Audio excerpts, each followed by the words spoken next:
a lot of businesses are very less I feel like less organized or they don't know what they're doing as much as it seems from the outside point of view. Like if you're looking at a company from the outside, it feels like oh they're everything running smoothly. It's they know what they're doing exactly. But sometimes maybe what's actually going on behind the curtains is a lot messier. You know, uncertainties behind certain decisions that the people make within the business. Welcome to the Peters Around Us podcast, the show where we focus on what the people are saying and not their reputation. And at the end of the show, you might find out who they are if they choose to take off their mask, their Peter mask, as everyone is hiding under the name Peter on this podcast. Anyways, in this episode, we have my good old friend Green Ranger Peter, who I've known for a long time, as you'll find out at the beginning of this episode. If you want, you can skip ahead to the e-commerce part if that interests you, or the Melee discussion we have, because he's really into Melee, or movies if you're into that type of thing, because we are. Anyways, hope you enjoy the episode, and so yeah, thanks for starting, I guess. It's not over. Okay, continue. So, Peter, I think we should start off by, since you guys don't show up on the streams too often anymore, probably establishing how we know each other. So, what do you remember as our first time ever meeting? Okay, so what I remember is we were very young, around first grade, which was around like 7 years old, and I had just moved schools from my previous school. I was lived in a different area, and then my parents moved, so I was going to a new school, and this is where I met in a new school. I met the Blue Ranger, and it was like halfway through the semester, so I was kind of new, I was shy. I don't exactly remember how like, I feel like we met, like, at recess or something, or I don't know the exact interaction. I just know it was in the first year that I had just moved to new school, and you were one of my first friends Yeah, at the new school. I remember, I think I've told you this before, but I remember, Yeah. First day, the teacher said, "Hello, everyone, this is Peter. He's new here, and be nice Yeah. to him." So I was like, okay. And we every morning would start drawing in class, right? We get our like 5-10 minute free time or whatever.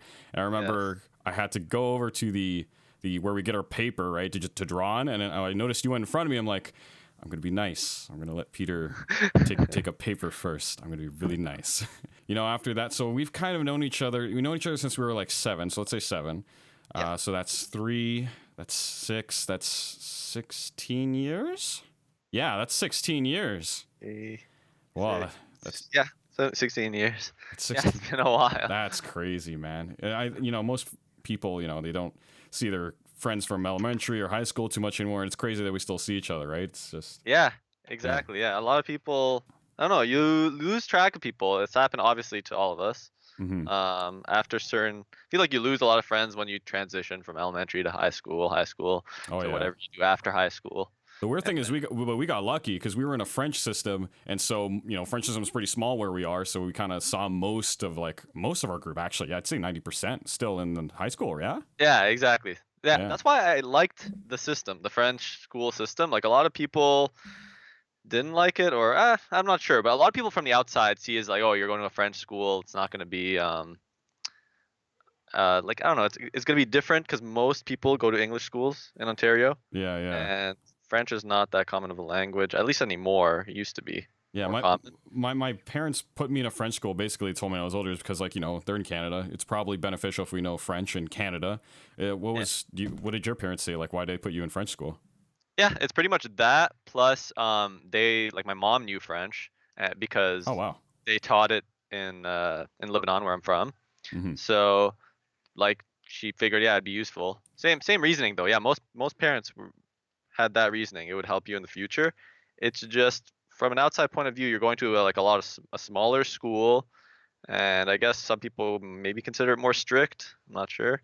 Yeah. But I ended up liking it. I do not regret going to a French school at all. I Yeah, I thought it mean, was great. yeah, Good. me neither. I honestly think it was such like a wholesome community because the community was so small for us. Like our grade had like about 100 kids when most schools have like 1,000 in their grade, right? Exactly. That's what I liked. I like the smaller, like you get to kind of, yeah, you don't know exactly everyone, but you kind of know everyone. You know, you at least you met pretty much every person in your class, or Hmm. you've seen it like more often. But a lot of other schools, people could be in your same grade and they're strangers to you. I don't know. I feel like that's weird. Yeah. Years Yeah. later, fast forward to now, Yeah. would you ever expect that in grade 6 we go on a trip to Sudbury for a class trip? I take a photo of you. No, someone takes a photo. It wasn't even my photo. And I don't know now who took that photo, I honestly. actually didn't even think about that till now. Wow. Yeah, takes a photo of you on that bus, and then one day in Skype, we're fucking around talking about I don't even remember why, but the Power Rangers. I don't know. Yeah. And now I your think we were just face. messing around. Yeah. Now, if people don't know this, my picture, Blue Ranger Peter, that's actually Green Ranger Peter as a kid in 6th grade, and I drew over it as a Power Ranger in Microsoft Paint. Now, Peter. It's such a random story. I know it's a random story, but like, yeah. Okay, do you even remember like the call we had when I did that? Do you even remember what we were talking about, or? No, specifically when you did, because technically, like, it was just another one of our calls. We used to call each other like, okay, I'm gonna say, wait, when did we do like our? There was some time in high school where we would call each other like almost every night after school. Yeah, it was back it was us four, mm-hmm. and we would just be playing games. I don't know what game. It'd be like anything, pretty much. Mm-hmm. So we'd have a bunch of these calls where we're doing nothing or just talking for hours, And you used to do. I remember you used to make some memes. Oh yeah, I used to make memes. Those are so funny. Some spicy memes. Oh, I forgot all those memes. I remember once I made a meme of Peter. He was like looking at someone in class, and I took a picture, and it's like Peter's got some serious face he happened to have, and I'm just like, do you remember that one where I basically wrote above and on the bottom like, Alex, like, who was the kid you were mad at, like, can you do your fucking work for once? Like, do you remember that? I don't remember that one, but the one I remember the most. Okay, I have bad memory. I don't know if you know this, but I have like really bad long-term memory. I have pretty good short-term memory. Okay. But the one I remember the most, at least I remember it being funny, is something to do with those juice boxes. Okay. Something to do with the juice box. You made a meme out of that. I don't remember, but it was. I made a meme of juice boxes. I don't know. I used to drink the juice boxes at school all the time, and some people would joke around, mess around with me. Really? What? I thought they would mess around more about the Well, yeah, no. The other thing, they mess around even more. The bananas and the. Yeah, that's what it is. Yes, because for those who don't know, coincidentally, Peter would always eat quote unquote phallic objects all the time. And someone noticed it one day, and we just kind of made fun. Well, was it really like a lot? Like, I feel like it happened every like once a month, maybe. How often did you feel like it happened to you when people were making fun of you like that? Oh, making fun of me? Probably not too much, but like I did have a lot of lunches that were that shaped because my wraps were always shaped like that because they wrapped out of with a mortadella. Yeah, mortadella with like butter, and then you wrap it up, and it was just a simple lunch. My mom made it all the time. It saves her time. And then like there's bananas and then hot dogs, stuff like that. Yeah. So I always had food like that. It was funny, Joe. The fucking phallic tool set right there. But what was the other thing related to your food that we would make fun of? Jeez, I didn't want this to turn into make fun of Peter. Okay, but I think it's worth noting. Slow eating. Yeah, you eat slow, right? So it's like someone finishes their food in 5 minutes, it takes you like 15. Like it's like, I don't know. I still get made fun of for that, to be honest. Well, you still eat slow, I guess. Well, yeah, I still eat slow. But who's most recent? Wait, oh, sorry. Go on. Yeah, sorry. I just want to say for the eating slow part, I feel like it is based off food though. Like I could eat just as quick as someone else if I'm eating certain types of dishes, but something about eating like sandwiches and bread and stuff slows me down compared to other people, and I end up taking like 3 times longer than them. Yeah. And I'll just give you a brief moment. Do you want to mention your nickname in high school, or would you like to skip that over? Oh, I mean, I think that's a stupid nickname, to be honest. Cause we could skip over it if you want. I think it'd be funnier if we didn't mention it. Yeah, no, let's skip over. Okay, we'll skip over it. It never happened. All right. So again, to ask again, what do you think of the fact that I've made a Twitch fucking page and a channel off of your picture when you were in the 6th grade and drew a Power Ranger? How does that make you feel? I actually have no idea entirely of your opinion on this. What do you think? Honestly, it's kind of out of nowhere to me, but it was cool. I like it. I like you have at least a direction to go in, and you have some themes you can keep, like going back to. Mm-hmm. So it makes the stream more interesting that way. So I like that aspect about it. As for like me involved, it doesn't bother me at all. Like it's cool. I like it, and it's cool. Like when I know we don't do it often anymore. Like play any games because we don't really have any games to play, and schedules are like my schedule's messed up. Yeah, whatever. When you get older, cool, yeah. Like when we can play, or like let's say in the future if we have more standardized schedules and we can play, it'd be cool to have all of us playing games again.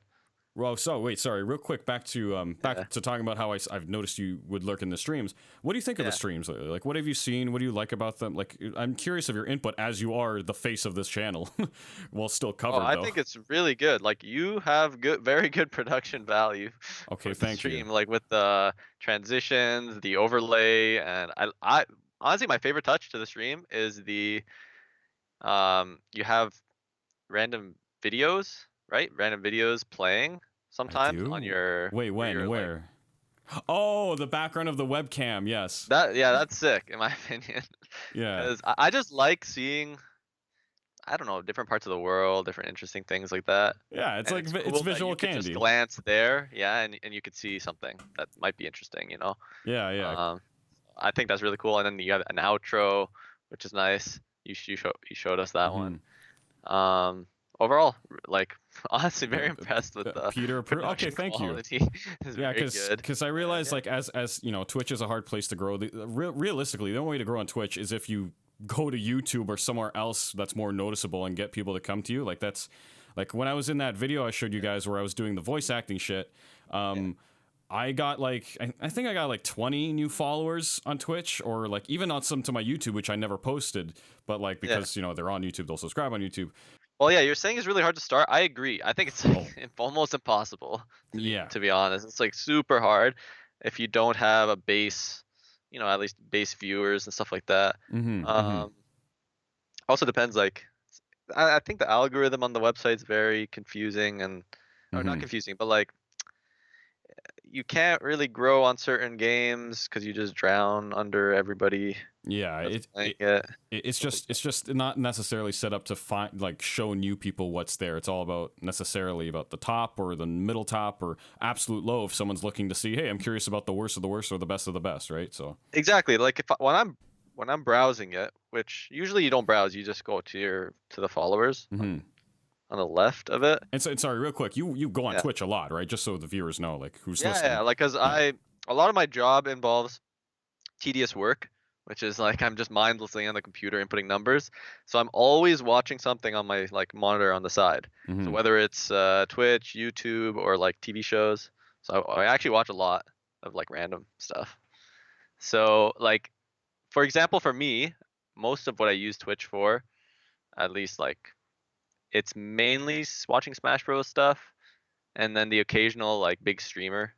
Mm-hmm. There's like Reckful and like Mizkif, those Oh, guys. I forgot I was following Ruckful. I was actually watching a stream today. Did you see a stream today? I wasn't watching it today, but I did see who he was talking to. He's talking to some Yeah. psychiatrist or something like that. Apparently he's a scientist, Yeah. or like he said he was a scientist, but like Mr. K, apparently he's like a popular guy who talks to streamers like live for therapy or something.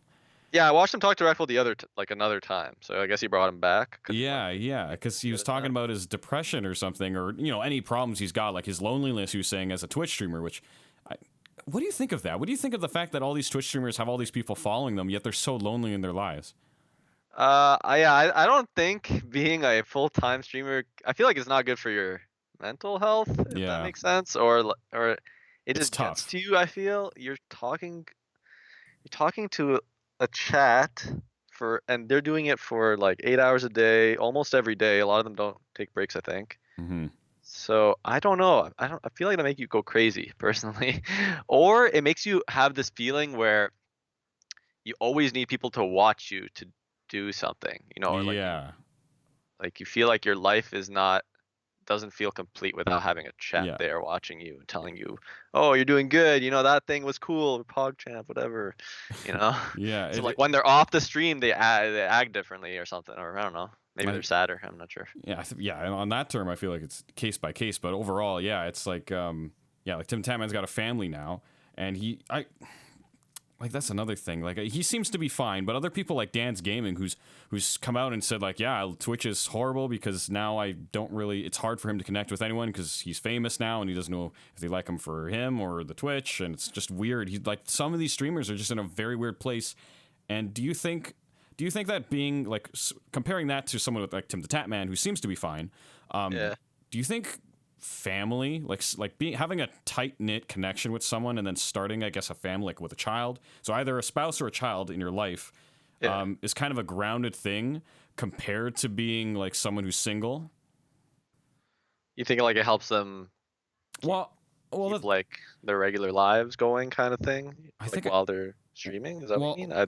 sorry. I think I just answered my own question a bit because I Yeah. guess what I'm trying to say is, well, I didn't realize the aspect is the fact that Tim has already started a life before Twitch and these guys haven't. So Yeah, it depends your goals in life and like. Also, I don't know. I think, I feel like this topic is pretty complicated, especially yeah, since. yeah. But there's a clear difference of that, having a social relationship with a spouse rather than a social relationship with like a friend or something. It seems to be. It's harder Yeah, to no, find something I that think it'd be powerful good. with a friend. Yeah, no, I agree. It's good. They have someone they can talk to about the stuff off stream, and like they just, helps them out, figure out what they're doing wrong, right? Hmm. Anything. I think like that would be good. Someone to talk to at that level. But what I was thinking is one of the main problems where I think I watched it was like Reckful was saying it on one of the streams was it was like opportunity cost of not streaming for like these big streamers is a Yes. problem. It's like you feel like you have to stream all the time. I think that is a good point, and Yeah. I would agree with it because you feel you it is kind of I don't know if this is too similar, but I would say I have that problem too a little bit the with my own business, me and my brother, Oh. because we feel like if you're not working, you're just losing money, kind of thing. Hmm. Just like Hmm. the streamers, if they're not streaming, you're losing money, That which yeah. is it's different than a regular job because there you just go in 8 hours, you're done, and then you don't think about it till the next day. They Yeah. obviously all have their pros and cons. That I think is a big aspect of what's wrong with streaming is you could theoretically stream all day all night and make more money. Yeah. And you can keep going and keep doing that, and the only person that stops you is yourself in that case. Yeah, and the weird emotional thing I noticed is like, with Twitch, you're either streaming to validate yourself if you're lonely in a way. And Mhm. if you're not, yeah, it's like that cost of time. Like if you could be making this amount of money for every minute you're not, streaming or working or whatever. Yeah. I think I actually listened to an interview with a CEO of an animation company who was saying he gets that same feeling. Like every minute he's on vacation is a minute that's lost in revenue he could be making or opportunities he could be opening up. So I Yeah, think it's a horrible feeling in my opinion. yeah, and this guy has a family with a kid, and he was saying that you literally the best thing that's happened for him to deal with it was to just delegate as best as he could. That was the only way. If he knew someone else that he could trust, which is really hard to find in this world and business in general, someone who could trust Yeah. 100% to delegate his tasks to manage certain things here and there. That was the only solution he found to keep his sanity. So, what do you think about that? Because we haven't even talked about your business yet, actually. But real quick, what do you think about that idea of if you had to delegate your work to someone doing something you're currently doing in your job? No, that's really good. Like technically I'm already doing that. We have an employee that Hmm. does some work. Um and that's the future. Pretty much once at least from a small business point of view is you want to grow it until you can have some employees delegate, and then you look at more the overall picture instead of doing the everyday stuff. Um so overall, yeah, that does fix most of the problem. Now, technically, like at least from my point of view is even if you delegate all of the everyday work, there's always things you could do to, you know, improve long term, or like new Hmm. ideas you could think of. So there's always stuff you could do, but you just have to put it at least recently, like you have to put in your mindset that at a certain point, just call it a day, then I just turn off like after like I pick a task, I finish it, and I'm just like I'm not gonna work for the rest of the day, Yeah, and that's it. or else you're going to go insane. So before we continue Yeah. that train of thought, let's just explain to the viewers what you do for a job and how I was saying you're an eBay entrepreneur and such. So again, you think it's funny when people say that, we're like, oh, Peter's taking on eBay, he's taking over the world. Yeah. Okay. I wouldn't categorize like that. If Okay. like I don't know how to Well, explain okay, my so job, but what I wait, would hang say on, is wait. yeah. So just, I think it's best if we just start from ground one. So what do you do on eBay, and why am I saying you're an entrepreneur? Go ahead. Okay. So one, I want to correct you a little bit. I guess it's not just eBay nowadays. It's more of Right. Sorry. Yes. it's more there's a term for it. E-commerce. That's what it is. Yes. Sorry. So you could say I do e-commerce. Like if someone were to walk up to me and they're asking me, oh, what do you do for a living? I'd say I do e-commerce. And then if they want the specifics, I'd say I work with I own a small business, part owner of a small business with my brother and two of my friends, and we sell, cell phone accessories online through two main platforms, eBay and Amazon. And then there's side stuff like your own website or, trying to sell in bulk to wholesale, but that's a whole other thing. But the main source of revenue is pretty much, yeah, like you were saying, eBay, and then now Amazon. We added that within the last year, so now it's two main sources of revenue. And e-commerce, I don't know if I guess I could make a general explanation. It's pretty much whenever you're going shopping on Amazon, you're just buying shit, and then they deliver it to your house. We're the ones posting it. That's it. Oh, It's okay. very simple. Like anyone can do it, realistically. It's like it's being an online seller but I feel like that's more that's a simplification, right? That's what's the difference between calling you an online seller and then an e-commerce seller? Okay, like an online seller, like technically you could be an online seller if you post something in your house. Oh, yes, yes. Right. I guess we're just larger scale. We order in bulk and we have a warehouse, so we have to you can't just you have an operation.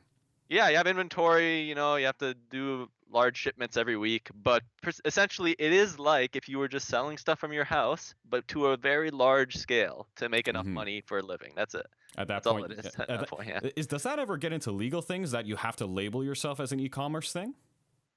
Like, is there a reason you have to put that label, or is it more just for if you want to do business to business? Hi, we're an e-commerce. We're not just some seller. That's the way I explain it. That's okay, the easiest way I have to explain it. I don't know how to explain it any other way. Personally, I could say I sell cell phone accessories, but I'm just saying e-commerce because it's online. That's it. As for like tax purposes, I could go into that, but that's a whole other story. If you want to discuss that. But wait, you sell cell phone accessories. You don't sell cell phones, right? No. Cell phones is different. You'd have to be an authorized reseller for that. Right, we sell right. Stuff that you do not require, like you don't have to get to be an authorized reseller. So it's just generic stuff. That's so you do not sell cell phones, but you do sell cell phone accessories. You realize what that sounds like, right? Yes, I know. It sounds pretty silly, to be honest. Like if you explain. No. Wait. I think you're missing it. What does that sound like? This guy named Hank sell some similar stuff? No, I don't. Hank Hill? Come on now, I'm saying it out loud. I don't know who's Hank Hill. I sell propane and propane accessory. Come on. I've never heard that. No. You've ever watched King of the Hill? Oh no. I've heard of that show though. Brian. Okay. All right, we'll just move on. Okay, that show, King of the Hill, basically, the meme is that he says, I sell propane and propane accessories. Okay, never mind. Okay, that's pretty true. All right. I never heard that. We all learned something today. Okay, so you're an e-commerce seller. I got to stop tapping the table. You're selling, you're an e-commerce, sorry, slow down, Blue. All right. You're an e-commerce seller. And so how long have you been doing this now? And you're working with your brother, correct? You both co-own this? Yeah, brother and then two friends. So we're technically all owning a quarter. Yeah. Okay. And do you sign legal documents, or is it a verbal agreement? Is it? Yeah, everything legally. So we have all the corporation documents, and then it splits us as 4 shareholders, and then the same amount of stocks each, something like that. Wow. In the company. I think that's how it works. Now, I don't me, my brother, and my friends, we don't do all the legal stuff. We have a financial advisor that does it all for us. He does it and then explains it to us like we're, in as simple terms as possible. So he just made us sign a bunch of papers, said we owned, like, if you split it, I think it's 300 shares and you split it 4 ways, so like 125 each, something like that. And it's basic stuff for any small business that's owned by multiple parties, I think. Okay. And what did you see in your friends to say that, I could, even though you're my friend, I see you as more than that. Like, I could easily see you as a business partner. What qualities in your friend did you see that so that you could trust him that much? See, like, it's weird because we're not like, oh, we're gonna go start a business and then, you know what, let's partner up. No, it's more like the origin of the business is 2016 March is what I would say, is when I joined with my brother and my friends, and then we didn't say, oh, we're starting a business, but that's when we actually technically started the business by selling stuff. But before that point, for about a year, my brother and my friend had bought a collection of Yu-Gi-Oh cards. So we were playing Yu-Gi-Oh at the age of like, I don't know, we were like 19 or something. Quick note: I want everyone to know that Yeah. Peter and his brother used to make their own Yu-Gi-Oh cards. That was a fun when we were like 7, That 10. is true. Oh my God, we used to play Yu-Gi-Oh so much as kids. I remember we used to bring cards to school, and then they like banned it in elementary school. Oh yeah, that was Right? garbage. Yeah, but your cards were literally just like white card stock. You buy that Yeah. pack of like those what are those called, flash cards, and then you just like drew. What did you draw on those? Like, was it like, it wasn't just the characters, but you drew all the stats Probably and just stuff, the right? yeah, the stats, the attack, the defense, and maybe like the effect or something. Yeah, so it's just like a pencil drawn. Yeah, it's just pencil drawn recreations. No, were any Yeah, of them? pretty much. Wait, were any of them OC, like your own creations of the cards? Like you just put a number but made your own character? Like I do remember faintly drawing my own cards. Do you But, still like, a little have bit. them? No, there's Oh. long gone. I have not seen them in like a decade at least. They're definitely in a trash somewhere.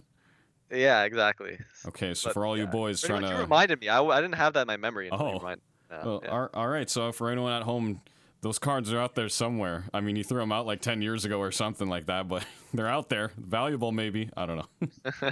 So sorry. Okay, so you were saying like at the start of your business, it was in March 2016, and you were saying how you know at the age of around 19, you guys were playing with Yu-Gi-Oh cards still. So go on from Yeah, that point. so I guess okay, let's assume a year before that. So let's say March of 2015, we Okay. started playing Yu-Gi-Oh again because one of our friends, for like it was a friend we just met, someone we like recently met, and they liked Yu-Gi-Oh, and they're like, oh, why don't you guys play? So they got us up one of those starter pack decks, and we played again just for fun because we had nostalgia attached to it, Mm-hmm. and it was a group activity.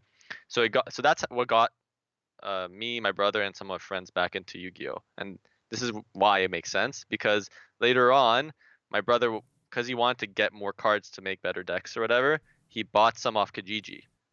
And on Kijiji, they'd sell them in bulk. So like you could buy,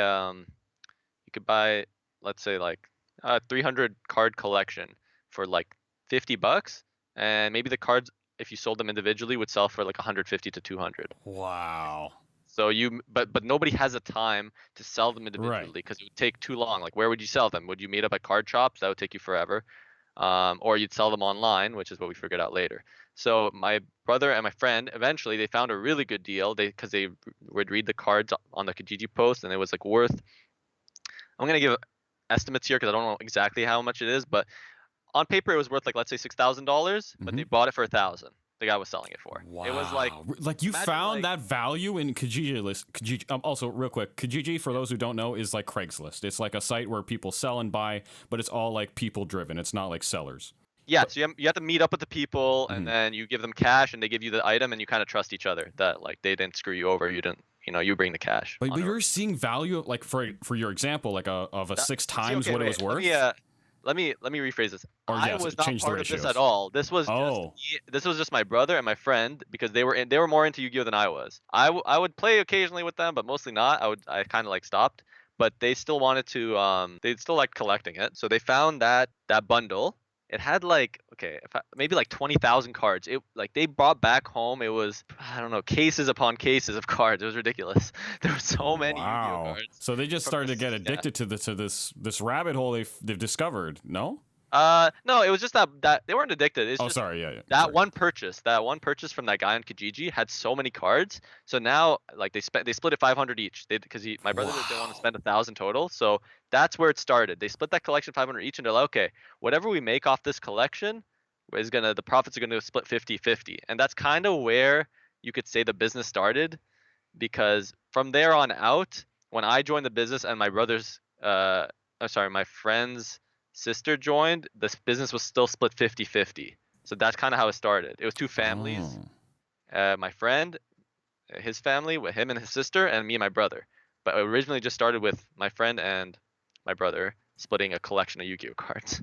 So how? That's kind of started, yeah. So did you guys just take that mentality to buying and selling phone accessories? Is that where like your brother or you or someone was looking at alternative options that could make a more what's the word? Yeah, so essentially he wanted to get rid of that collection because it's a ridiculous amount of Yu-Gi-Oh cards, and he's like, okay, I can make money Ah, of it. okay. So he said he figured, okay, I can't sell it in person, it would take too long.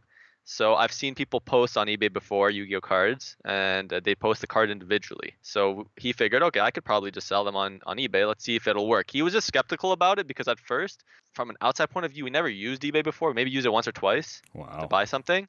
But we thought eBay was full of scammers and Mhm. like, oh, we're not gonna make any money. We're gonna lose too much on the fees and the delivery and get scammers. So we're like, oh, we're not gonna make any money. But we had no other option because there was too many cards to get rid of, and there was no way of getting rid of them. So we just started posting the cards. I help with this portion, the posting the cards. It was so tedious. Pretty much, he'd give me a pile of cards, my brother, and then I'd just go on my phone and then retype in the title of it, take a picture of it, and it was like a standard way, and then we'd price it and then post them. And Wait, then how we'd many have cards at a time? One card at a time, or? yeah, because we'd have to post each card individually, and they're all different because every card Oh has a different God. rarity, and there's all different cards. And imagine there's like 20,000 cards. Okay, it's impossible to post them all technically. Yeah. So we posted about 1,000 on the eBay account as it grew. Let's say you were only No. allowed to post 100, then we grew. Eventually, it got to a point where we had like 1,000 Yu-Gi-Oh cards posted, and they were selling maybe like 10 cards a day or 15 cards a day. That was like the peak of us selling Yu-Gi-Oh cards, and that's all our eBay account was. And like per card, what was the average price per card would sell for? Because I imagine Oh, not all of so them were super rare, obviously. yeah, it was very different. Like you'll have the occasional like high price card. It was like $20 Oh, wow. or maybe 30 max, but most of them were like maybe like $3 to $10. I think that was like probably the average range. You had the very cheap ones at $2. Those make you barely any money, but most of them were between 3 to 10, and you had the occasional high price card. So let's say you sold a $3 card. After fees and what or shipping or whatever? Like what were the fees that were involved that took away from the $3 price for you? That when you're Okay, earning. so you got $3, and at the time we weren't a registered business, so we don't charge tax. So it was $3 flat, no tax to the customer. Then you lose the card value, which at that point is pretty much there was no cost to it because it was just part of the collection. But if you were to assume, you could do the math and split how much we paid for the collection minus whatever to determine how much the card is valued. But let's say the card was valued at like 5-10 cents, so it doesn't take much from the profits. Most of the cost was the shipping, which is for a card is about at the time was like 85 cents for one card. Hmm. This is no tracking though. So if you guys are used to like they actually like have tracking numbers for your package and then Uh-huh. you could follow it. This is no tracking is 85 cents. If you wanted tracking, you couldn't even make money on a $3 card because the tracking would be over $3. It'd be like it would range between like 2.5 to like $5-6. I didn't So even you know that can't was. sell. I Yeah. didn't even know that was an option on eBay. Is that like something a seller would offer, or? Well, it's not eBay. This is you sell on eBay. Once your item sells, you have to ship it through Canada Post, Oh, which then it's is all your. Okay. yeah, your responsibility. So we figured, okay, we have to sell these cards with no tracking. So we trust that the customer Okay. will receive the item and not, because he could easily just say he didn't receive it. We wouldn't know, and then he'd get his money back. That's the scamming portion of eBay. And So a lot of trust involved there. Yeah. out of like those thousands of cards, like did any of them, like did you get a message back saying, "Hey, I didn't get my card at all"? Did you? Okay, so it gets so this gets more complicated. This actually applies to a regular business as it is, but pretty Hmm. much, yes, there's people saying they don't receive stuff all the time. But the problem is you don't know if they're scamming you. There's no way of proving Yeah. it. Yeah. And it's most likely they're not scamming you because um, Canada Post claims that on non-tracked packages, they lose about 2 to 8% of the packages. They tell you this straight up. Hmm. So you're shipping out, let's say 100 cards. They say they lose 2 to 8 of those packages just out of like logistical error or just the carriers lose them. I don't know exactly why, Right. Right. but they just tell you ahead of time that non-track packages, that's what you're going to be losing. So most of the time we assume, okay, Canada Post didn't deliver it. That's why you're complaining. Yeah, it's between that or we're getting scammed, or the third option, which is the customer put the wrong address, and then usually the package will come back to us and we'll notify them, and there's a whole process to that.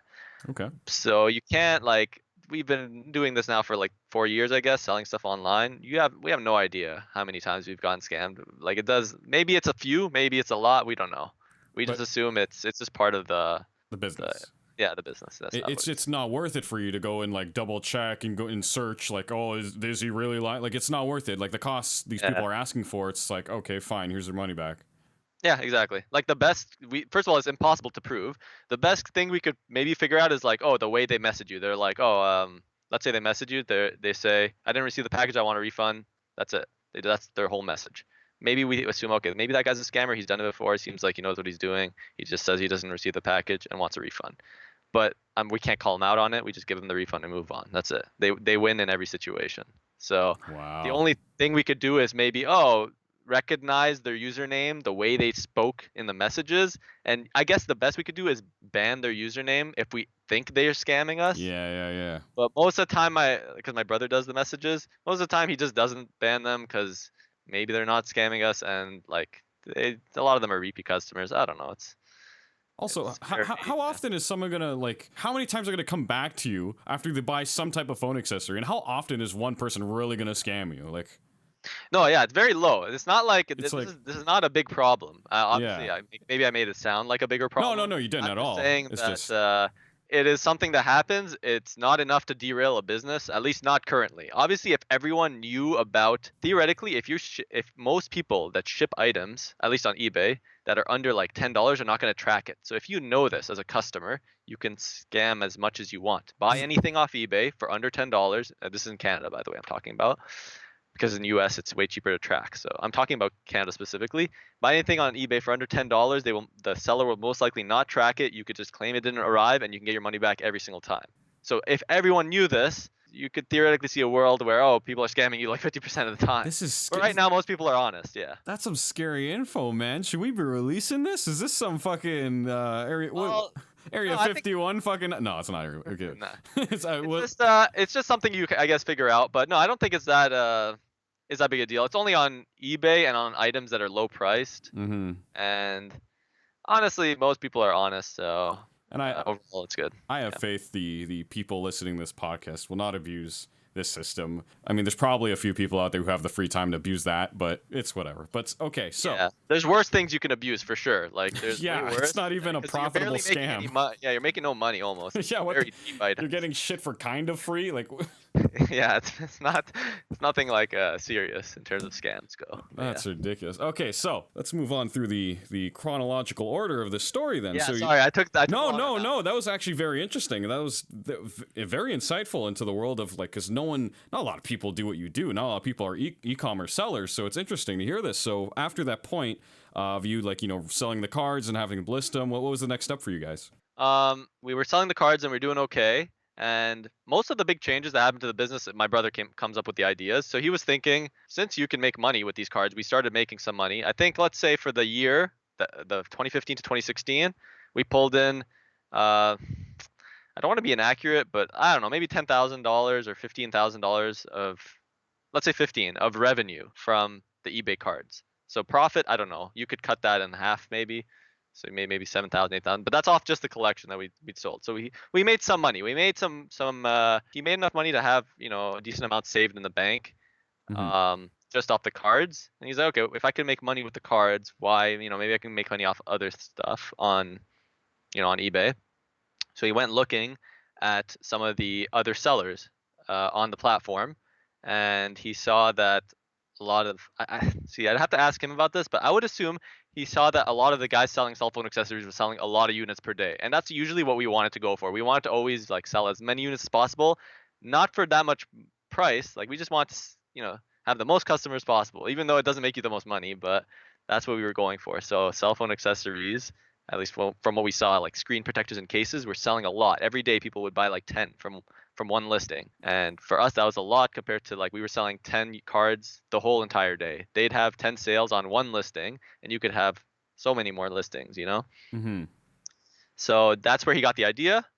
And then he did more research, found out you could buy stuff online. Obviously, a lot of people know about the website Alibaba. Yeah. So he saw that, people buy, I guess for cell phone accessories, I'd have to go explain this a little bit, but pretty much they're all supplied, or at least most of them are supplied from China. Obviously, this is common knowledge. Mm-hmm. And they're supplied from like an area within China called Shenzhen. I listened to a. Do you know this podcast called 99% Invisible? No. They basically they talk about like things, just interesting stories around the world. They talked about Yeah. this place and saying all 90% of all dollar store knickknacks, Christmas knickknacks, or any seasonal stuff comes from there. That giant, Yeah. that area with that giant mall complex where there's like thousands of sellers in there, and it's like, how many boxes of this one thing do you want? No, exactly. So imagine just an area in China where it's a whole area where they mass produce a Yeah. bunch of stuff. Why do you think a lot of the stuff you get says made in China? Anyways, that's one of the areas is just like they kind of spread them out each district for what they manufacture. So I know Shenzhen, they might do other stuff because I didn't do much research into this, but I know they make cell phone accessories there. Mhm. So from Alibaba websites like that or AliExpress and stuff like those type of wholesale websites, you can contact sellers, you can buy cell phone accessories, talk to them, negotiate prices, buy from their listings, and then they ship it to Canada.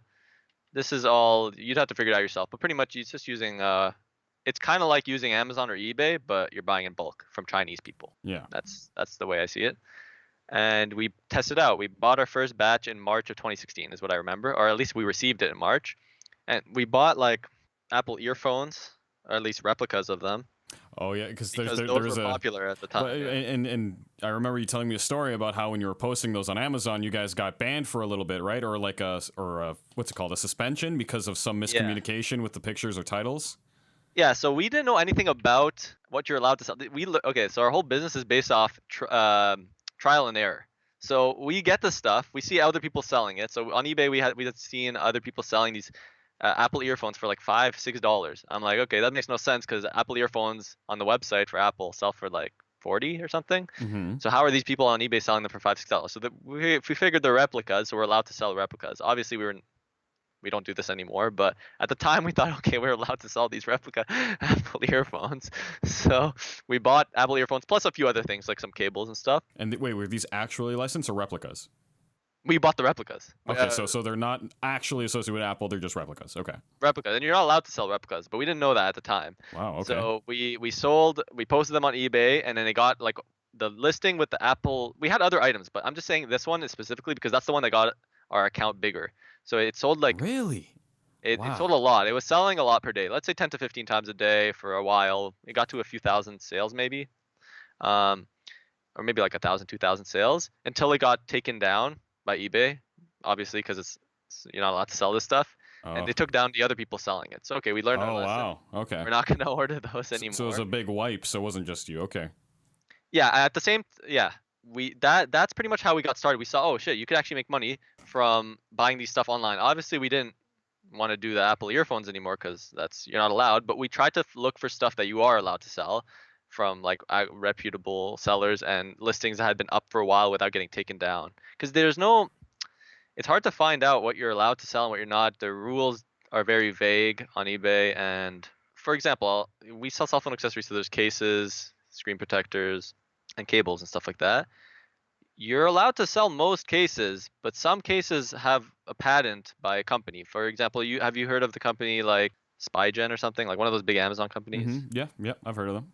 Okay, so they patent their own cases and they trademark some words for their titles and stuff like that. Let's say like Tough Armor or something like that. They'll trademark it.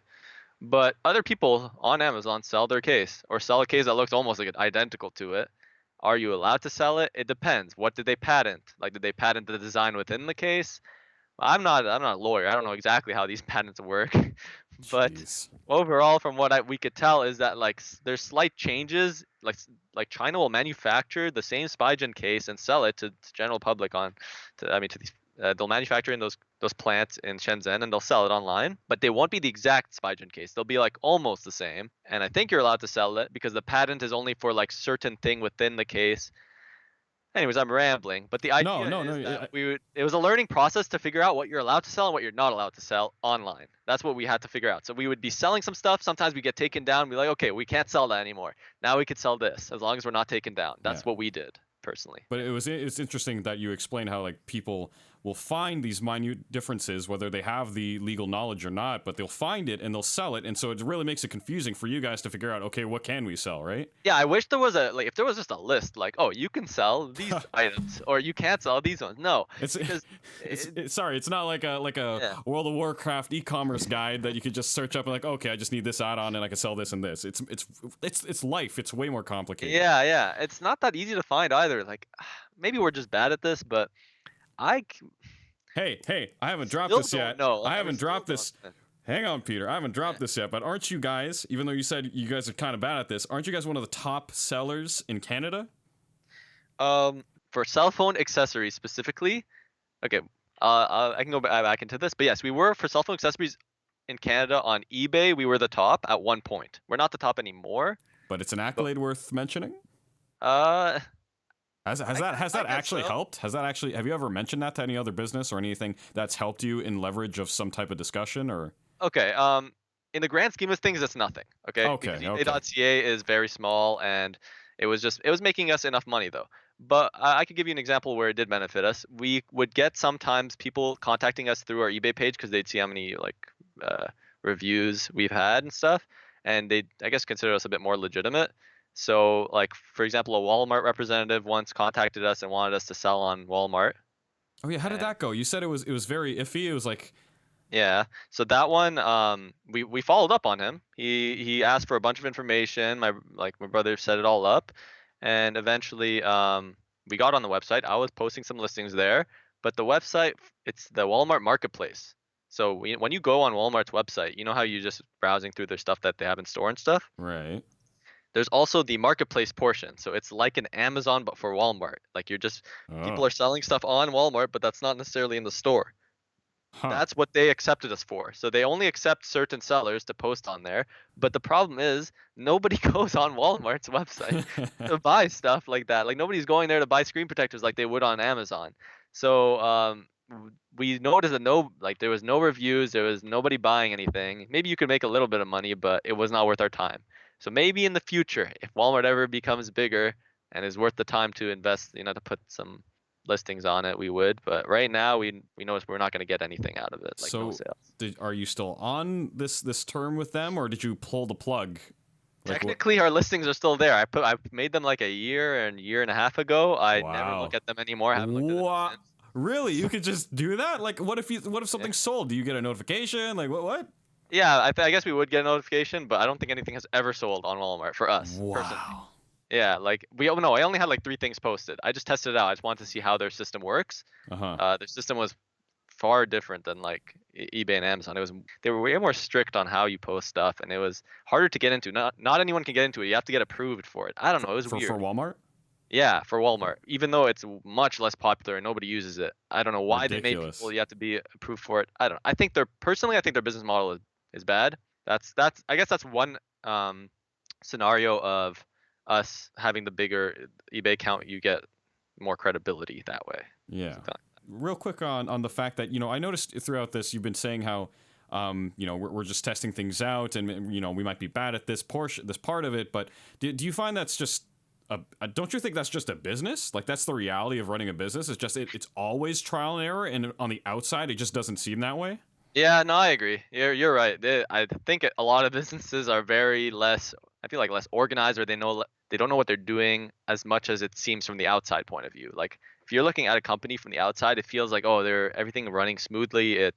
They know what they're doing exactly. But sometimes maybe what's actually going on behind the curtains is a lot messier. Uncertainties behind certain decisions that the people make within the business. Oh yeah, there's like wait, are you implying that there's some type of corruption you've seen as No, as, not corruption. I'm just saying. or no, like, sorry, it's not as like streamlined and clean faced and as like how do I like they phrase don't know this? exactly what they're doing. Like if you Okay. get to a situation right now, we have to just think about, what are we gonna do? How are we gonna do this? And we're learning on the fly. I feel like other businesses do that, even bigger ones that you would think, they would know everything by now for the industry. Even some of them, I feel like they don't know what they're doing sometimes. They're just learning for the first time. And Do you I don't think know. that has anything to do with like technology and the whole stereotype of it's advancing fast and all that stuff Uh, in terms of that, or Yeah, do you? for certain businesses, I just think it depends on where the business is going. For example, okay, I can give you this is a very broad example, I could be wrong, but let's say Google Stadia was Stadia, the new gaming one. Oh yes, yes. We actually talked about this on the stream, and people were just like laughing at it because it so slowly runs. Okay, sorry, go on, go on. Yeah, so like what I'm saying is like a company like Google from the outside, you're thinking how could they possibly release something like that? Did they not think it would like from our point of view now when it released, it's like it looks like a complete failure. No one should have pitched it in the first place. Who accepted this Yeah, pitch? Why did they develop it? Why did they spend so much money advertising? Like how is it not obvious to them that it will not work, or at least right now, with the way the current and how people have internet, it's not fast enough, and all these problems with paying for $60 games on the Stadia. I don't know. That system is very bad in my opinion. I'll be surprised if it ever becomes profitable for them. But some like from an outside point of view, you think Google, they're not gonna make like a dumb mistake like that, but they actually could. They're still experimenting. It's not yeah. like they're When, flawless. when we talked about like when someone mentioned it on my stream the other time, and I looked into it, like I had no idea what the Stadia was, and I was like, oh yeah, it's this thing Google mentioned. And what we came to conclusion of, like, it was just like 5 of us in the stream, but we thought it was more or less, just another big company throwing some stuff at the wall, seeing if it sticks. Do you think that's similar to Yeah, that? exactly. Or That's what I'm saying. So I'm surprised that a company like that would do that strategy, like to throw like just randomly we're gonna get into the gaming industry because it's so big. Let's just do this. Like that's what it seems like from an outside point of view. it's scary, I don't know. man. Maybe there was more thought put into it. Maybe they actually did some research and they Yeah, figured it is the future or something. But maybe. I don't know. From a consumer's point of view, just I don't know how they possibly could have thought that was gonna succeed. It's weird. Like Google is Google. You think they have the team with enough analytics or future foresight to just, maybe be like, oh, well, the chances of this happening are this, so we should probably go with it or not. Like, yeah, Yeah. it's just a strange. So you wonder if there's some underlying like actual agenda that's a part of this quote unquote failure. Like you wonder if there's a bigger picture to this, but it might not be. Yeah. Who knows? Maybe just like we're talking, they don't know anything and they're just trying random shit. Yeah, maybe they just have so much money. They just Yeah. like, okay, if this succeeds, it's great for us. If not, whatever, doesn't matter. Fuck. Like, I don't know. That All could right. be the way All they're right. going to. All right. So, yes. So you've discovered to buy these accessories from China and start selling them out. And after that, after all this discussion of how you've trial and error with Walmart, you've partnered with Amazon and all that. What did it pretty much stay like this since then, or what's Yeah. changed? So, all right. So, between 2016 to 2018, we were selling mainly on eBay, and we were expanding our catalog of products. That was our main goal. We wanted to have a little bit of everything for cell phone accessories. We want to have, like, if you had any phone, we'd have a case for it and a screen protector for it, and or a cable for it, whatever. So that was the idea. It wasn't really like we weren't one of those companies that focus on one item and try to make it really big. It was just get a bunch of items, try to sell as many as you can possible, and then post them up and hope for the best. Hope whatever item picks up, you start ordering more for it. That was the main idea for it. We ended up getting around like 500 items total on eBay. So let me preface this. This was all in the basement of a house. So Oh we'd be ordering yes, them. yes. Yeah. Explain. Sorry, go on. So okay, actually wait. In 2016 to 2017, it was in the room of an apartment building, like a Because it was like your friends, because you live yeah, in a house, so yeah, my friend lived in an apartment, and in his room he kept all the storage and all the inventory. uh-huh. So imagine like thousands of cases and screen protectors and whatever, all in one room. It's not even a big room either. It fit like a bed, a TV, and then he had a bit of walking space in his closet. Huh. So pretty small room. He filled it up with products because he was the one shipping everything for us. So his room got really full from that year, 2016, 2017. Wow. A whole year. Maybe yeah, maybe even longer, maybe a year and a half. I don't know. Let's say there's three periods with our business. It was the time where it was in the apartment, and then the second period for like a year and a half, where my friend was struggling and shipping. Then after that, in 2017, we moved it to my house and in the basement of my house. So me and my brother live here, and we moved all of the products from his apartment to the basement of my house, and it stayed in the basement for another year and a half. So 2017, let's say, till 2019. And we operated. So then our business grew a little bit, because think about it like, you only had one room to work with before, and then it was too full. You couldn't get any more products. But now Oh. we have a whole basement, and the basement has way more square foot. Hmm. So we can order more products, post more stuff on eBay. So, okay, that helped us grow. But now our friend had to commute to our house to ship. So now he had to come Oh. every day to ship, and he lives like 20 minutes away. But other than that problem, overall it was pretty good. And instead of like in the apartment, you'd have to get the Canada Post, the mailman, to come all the way up to his apartment to pick up the packages, and it'd be kind of annoying. Hmm. And even when we do orders from like China, you have to get the packages all the way up to his. He was on the 7th floor. Holy. So now in a house, they just come to your driveway, all the packages. So it saves you a lot of time. You just unload them into your your garage, and you're good. Wow. So that was the first step forward. And then during this phase of it being in the basement, we started posting on Amazon because we finally figured out we're like, oh, we're comfortable on eBay, we're doing good. Why don't we go into Amazon? We were scared of going onto Amazon initially because it was like it feels more official. Also, there's a side story where we did get temporarily banned on Amazon Oh. for the same reasons I was saying earlier. Oh, For with posting stuff. the Apple stuff.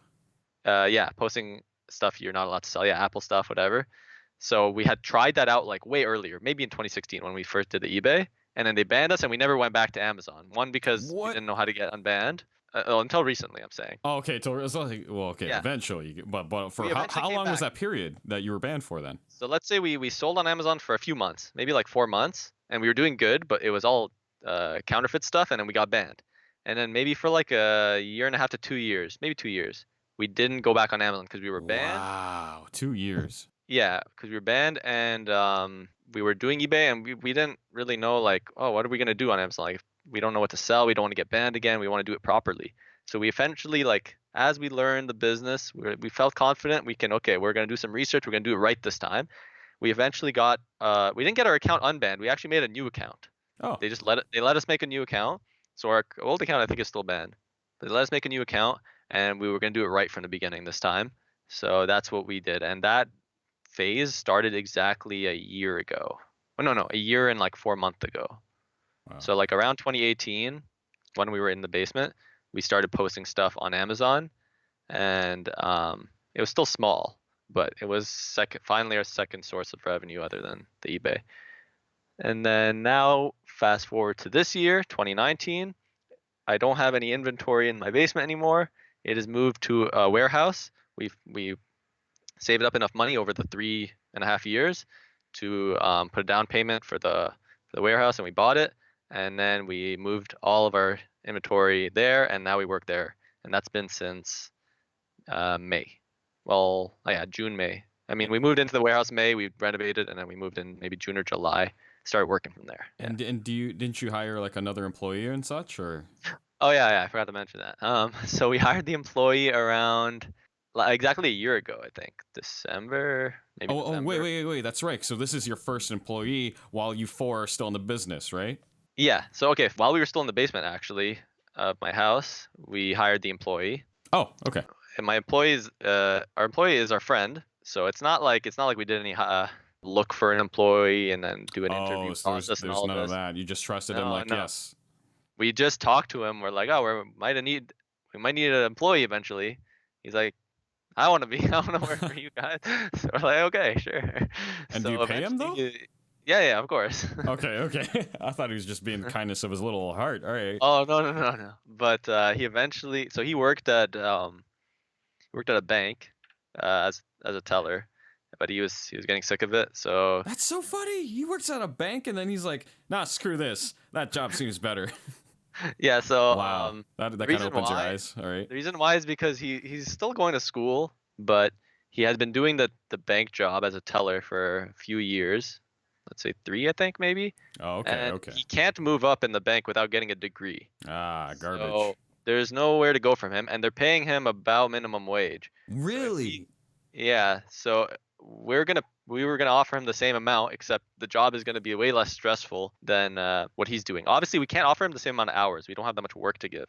Mm-hmm. But he wanted a break anyways, so we hired him. He gets pretty much the same pay, but he gets to like hang out with us. Gets to do whatever he wants, wear whatever he wants, listen to whatever music he wants. Just has to work, and then he's gonna finish. So he wants to do that, and then he's gonna finish school, and from there he can go and get his full-time job. Maybe he'll go back into the bank and move up because with the degree you can, or he'll start his own thing. I think he wants to start his own business, something like that. But pretty much is a transitional step for him. So he's like, why not? Yeah, that's so perfect for him. Yeah, it's like he just needed something. He did it for 3 years. He know what he's doing as a teller. He's like, might as well just have more time, do something a little less stressful, and make money still. That's pretty cool. That worked out. Yeah, exactly. Oh. And yeah, actually, you know him, my friend that does this, by the way. Don't tell me it's Purple Ranger Peter. It is. It's Purple Ranger Peter. Okay, so for those who don't know, Purple Ranger Peter is another Peter in the Peter universe, Peter lore, what have you. Which he, I get, we have the Peter Rangers because me, Peter here, Green Ranger Peter, and then Red Ranger and Yellow Ranger, we were all on a Skype call. We were all friends. We all hung out. So we drew that. How Purple Ranger came into the picture is like, he thought it was funny. So like, hey, can you send me one? So we sent him one. And so now he's Purple Ranger Peter. No process of making sure he's good enough for the quote unquote brand. We just gave it to him, and now he just has it forever. He hasn't changed it, which I found amazing. We gave it to him we gave it to him like 3 or 4 years ago when this was nothing. With it on. Yeah. When this was the whole Blue Ranger Peter thing was nothing, literally. And like I don't know. So it's amazing that he's the Purple Ranger. So I was gonna interview him anyway. So I think that's perfect. He ties into the story. So later episode. All right, cool. Sounds good.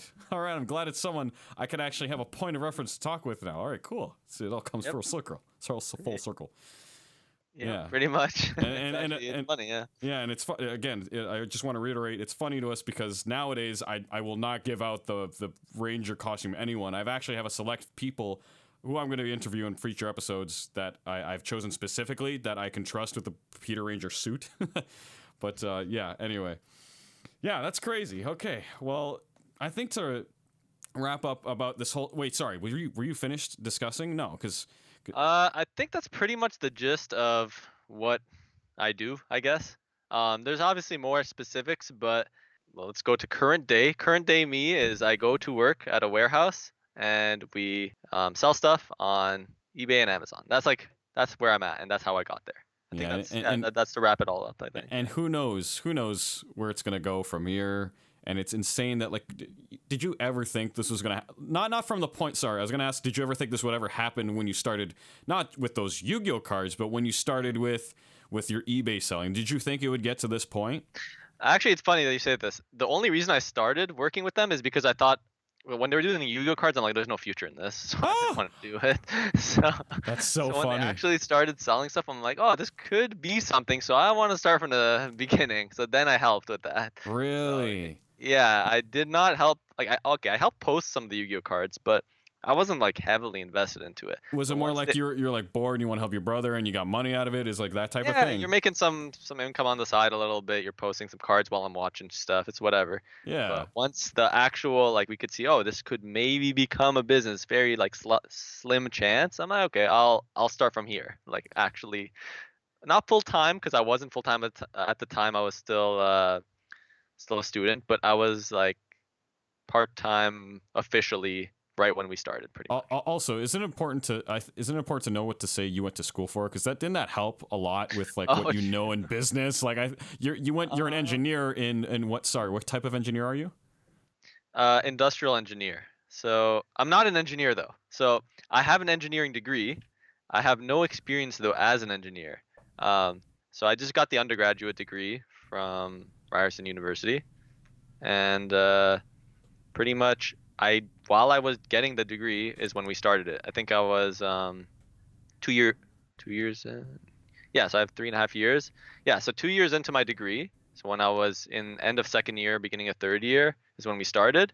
And while I was studying and doing that, I was helping with the business get started, I guess, at that time. But now that I've graduated, it's been 1.5 years. I've never worked a job as an engineer or junior engineer or anything like that. And I guess I'm not really planning to, unless the business, something happens and it doesn't pan out. Right. God right forbid. Now, it's right now it's just I just had the undergraduate degree, and I guess it's a good backup plan now. But at the time, I was planning to be an engineer. It's just things happen, and opportunity opened. It was sometimes, yeah. But that's and to clarify, with your engineering degree, it gave you you know, when people hear engineer, like I did, I assumed you were, you know, something to do with technology or understanding how machines work or something into that effect. But no, it's more of a business degree, right? In a Uh, sense. it's the most out of all the engineers. It's the most mixed with business. It's the way they describe it at least is it's half of a business degree, half of engineering degree.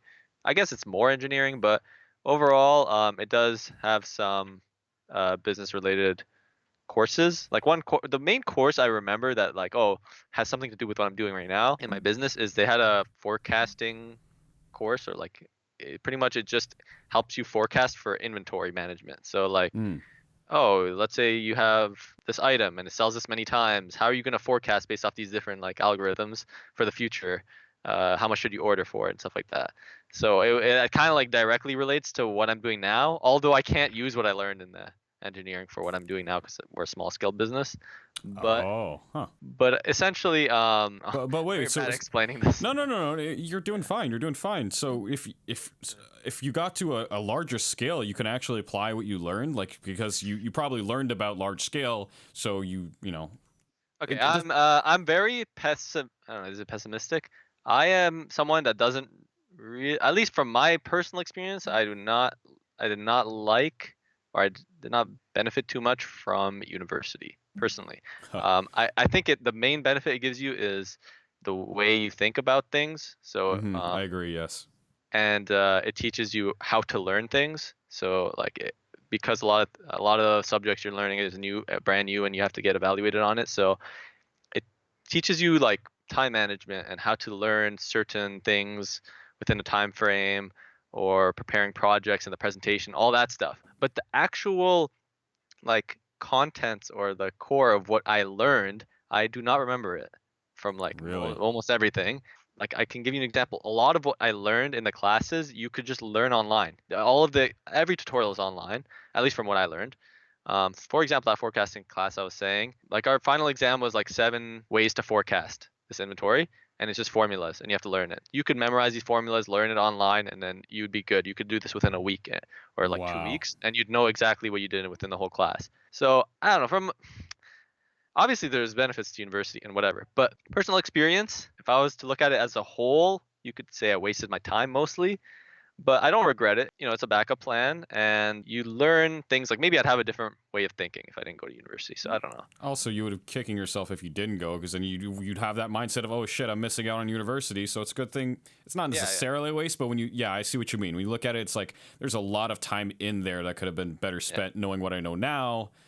But exactly. I feel like there's a lot of it's like I don't know. you wouldn't know that if you didn't do it, and you wouldn't Yeah. do it because you know it's stupid. Yeah, I know what you mean. It's just as a whole, university. I have a lot of opinions about it. I think like maybe they could shorten it from 4 years to 3 years and teach you more of the specifics. They have like elective classes just to make money. It seems like a business to me. From an Oh outside yeah, from a it's point of view sad. now Yeah, that I have, it's the university seems like a business more so than a learning institution or whatever. yeah. Like I feel like they should try to teach people more than what their current objective. Obviously, they need to make money to maintain, but this whole politics behind it. I don't want to get into Yeah, that. yeah. But yeah. It worries you for the future because, like, let's say if you have a kid, like, are you gonna, probably put him still in like kindergarten, elementary, even high school. But after that, like, do you? I have to see what happens in the next like 10, 20 years. Oh, well, I guess 10 years. No, But exactly. Like I wouldn't mind if like I wouldn't be like I feel like I wouldn't force my kid to go into university because there's other opportunities, and yeah,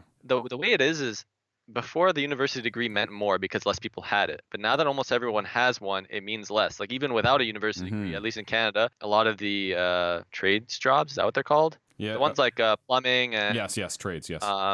electricians, all that, they make more money than the average job you can get with a university degree. So Really? Huh. at least off initially, your first few years with those jobs, Mm-hmm. you have trust me, you have way more ceiling if you have a degree. Is Right. There's still a Yes. lot of benefits to having a degree. I just think that um, Depending on the job. it used to be way more before. Like it used to be way Well, more yes. valuable than it is now. So Mm-hmm. might keep going that trend. So yeah, we'll see. We'll see where that goes. But to I don't know, with this whole venture you just explained, you just walked yourself and us through the whole story of how you started your business. I know it sounds like Yeah. a I feel like I've been grandiose. talking so much. No, that's the point of this, right? Yeah. It's an interview, it's a podcast, it's the Peters around us. So yeah, it's about getting your perspective, and it was really cool hearing your story. We're not done yet necessarily. We'll close up soon, but what I'm trying to get at right now is I just want to ask one more question about this topic and your business. Is Yeah. you know, after all of this, it's still going on. Do you have any advice you give to yourself or anyone who would, like a younger self, or anyone who might be trying to get into this, that would be some golden nugget of advice for them? Oh, get into what? Get into specifically what I'm doing, or get into like starting your own business? I guess Okay, I guess can cover both. So get into what I'm doing specifically. with e-commerce. It's with e-commerce. Personally, I'm not gonna lie, it was all pure luck. That's what I think. Right time, right, like we happened to play Yu-Gi-Oh. We happened to sell it, and we got into it. And then my brother liked it a lot, so he did more research, and then we helped him a lot. So a lot of the story you could hear is I'm saying my brother, because if you were to appoint the person that started it for us, it was mostly my brother, and then we all work the same amount. It's just he usually tries to progress it further. Like Does he he has have? the idea. Does he seem He's to like the have this? management. Yeah, but does he seem to have this natural push for this thing? Like you could see it, like, oh, geez. I can give you an example. He always played MMOs as a kid, and he still plays them till this day. He plays Guilders 2, and he likes to. He even he does the business thing even in the MMO. Like he likes like in the game, like World of Warcraft when he played in Guilders 2, he would manipulate like the stock, not manipulate, but he'd like play the stock, not the stock, what's it called? The auction houses and the stuff like auction that. house, and then he'd make a bunch of money and become like rich in the game. You know what I mean? So like Wow. I don't know why he studied engineering, because he clearly likes business way more personally. So he does this he likes doing that in these games. Even right now, he likes getting rich in the games and like That's making the money in the game. hilarious. So I think that's what he likes. So he likes to move forward in the business. He thinks of, oh, how can we improve the business? How we can make. So he's the ideas guy mostly. Obviously, we help more nowadays with the ideas, but he started it usually with the ideas. Yeah. So okay. So again, yeah. I was saying pure luck. Now obviously it's not pure luck. If you like something, you will be way more motivated to look into it. You can learn pretty much anything off the internet. That's all you need. If you ever want to get started, YouTube, Google, whatever, and it's all basic stuff. But you don't need classes or any of that shit. You could just do it all on your own personally. That's what I think. And there's a million websites that can help you with it. For e-commerce, yeah, just pick something you like. Let's say something you know about. Let's say you like working out a lot, so you know a lot about workout equipment. I don't know, something like that.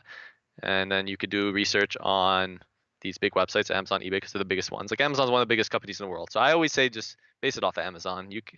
Like if you're gonna grow a small business, you can build a pretty successful one just off Amazon. Look at what people are selling there.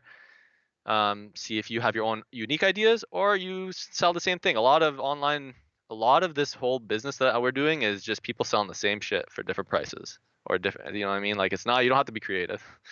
It's kind of sad, but a lot of it is just, you're just selling the same stuff. Business is business. Wow. Yeah, that's how it is. At least in this, like, there's slight variations, but overall, at least what we're doing, unless you're creating your own product, that's a whole different story. That's like you're an inventor, or you're making your own stuff. That I have no idea about. But in terms of just selling stuff, you could buy, sell, and like you just buy low, sell high, all that stuff. You could do that anywhere pretty much. All right. Well, I'm not going to end don't think we're ending this here. Now we don't have a lot of time, because I'm actually really surprised how many branches we went on that conversation. And yeah, I know. That was amazing. I'm not going to lie. That was pretty insightful. I didn't know anything. Oh yeah, we even forgot to mention the fact that Red Ranger and Yellow Ranger, well, they started, but I started going in with them. Like, we would make fun of you when you were being an engineer, saying, what were you saying, Peter? What we would always call you out on doing? No, it's because you call me out on like drawing circles and stuff like that. Look, there was one day I came back. Yeah, why? Yeah, how did it even start? And it was the first or second class of it was a design course. So in this design course, you use one of these programs. I forgot what it's called. Like an AutoCAD program? Something like that. Okay, yeah, an AutoCAD type program where you make like 3D models or whatever. But this course started off without the computers. So we'd just be in class, and she wanted us to draw on, try to learn the basics on pen and paper. before going on to Right, the right. AutoCAD portion. So for some reason, the teacher told us, "Oh, learn how to draw perfect circles as a homework." So I was drawing circles.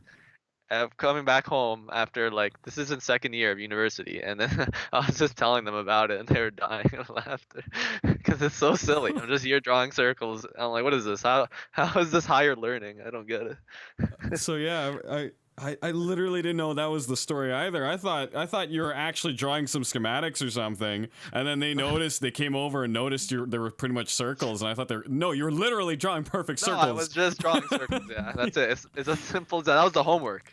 Okay. That's literally what she told us to do. Yeah, because so for those listening, the joke was that we just say, "Oh, Peter's an engineer. He's drawn circles again. Like that's all he's doing for 4 years." So funny, so silly. But at the end, you got the engineering ring, right? Yeah, that's a Yeah. Canadian thing. If Oh yes, Canadian people only. don't know, yeah. But Yeah. you pretty much get a ring on your pinky for Yeah. graduating. Yeah. We Symbolic thing. and we said you got that for drawing very good circles. Yep, I'd like to think so. Oh man, is the ring? Yeah, the ring's kind of a circle itself. Wow, it all comes full circle. All right, that's dumb. All right, so because we spent a lot of time, this is the main meat of the conversation. I'm gonna give you the choice. So what you want to talk about next? Now we can either talk about your enthusiasm for movies or your enthusiasm for Smash Bros. Which one would you like to take this conversation to? I like both of those topics a lot. We will probably do it. Can we go quickly through both of them? I actually like both. Okay, sure. We'll fire the question fire guns. Okay, so we'll start with Smash Bros. Then. So Yeah. From what I know, I'll explain to the audience. Peter here has been playing Smash Bros for a long time. He's been a Melee. That's the one you go to. That's the main meat of all Smash Bros tournaments. But he's been playing Melee a lot. He's gotten really good. He's been well. I'll ask these questions later. But all I know from my perspective. He's pretty good at Smash Bros. He watches a lot of Smash Bros. He's in the community culture. So what got you into it, Peter? Go on. Okay, so I think it's 2000, end of 2014, start 2015 is what the earliest I could remember that I liked Smash Bros. Like before, I remember playing the first time I ever played Melee was at your house. You had it. Oh wow, really? Oh.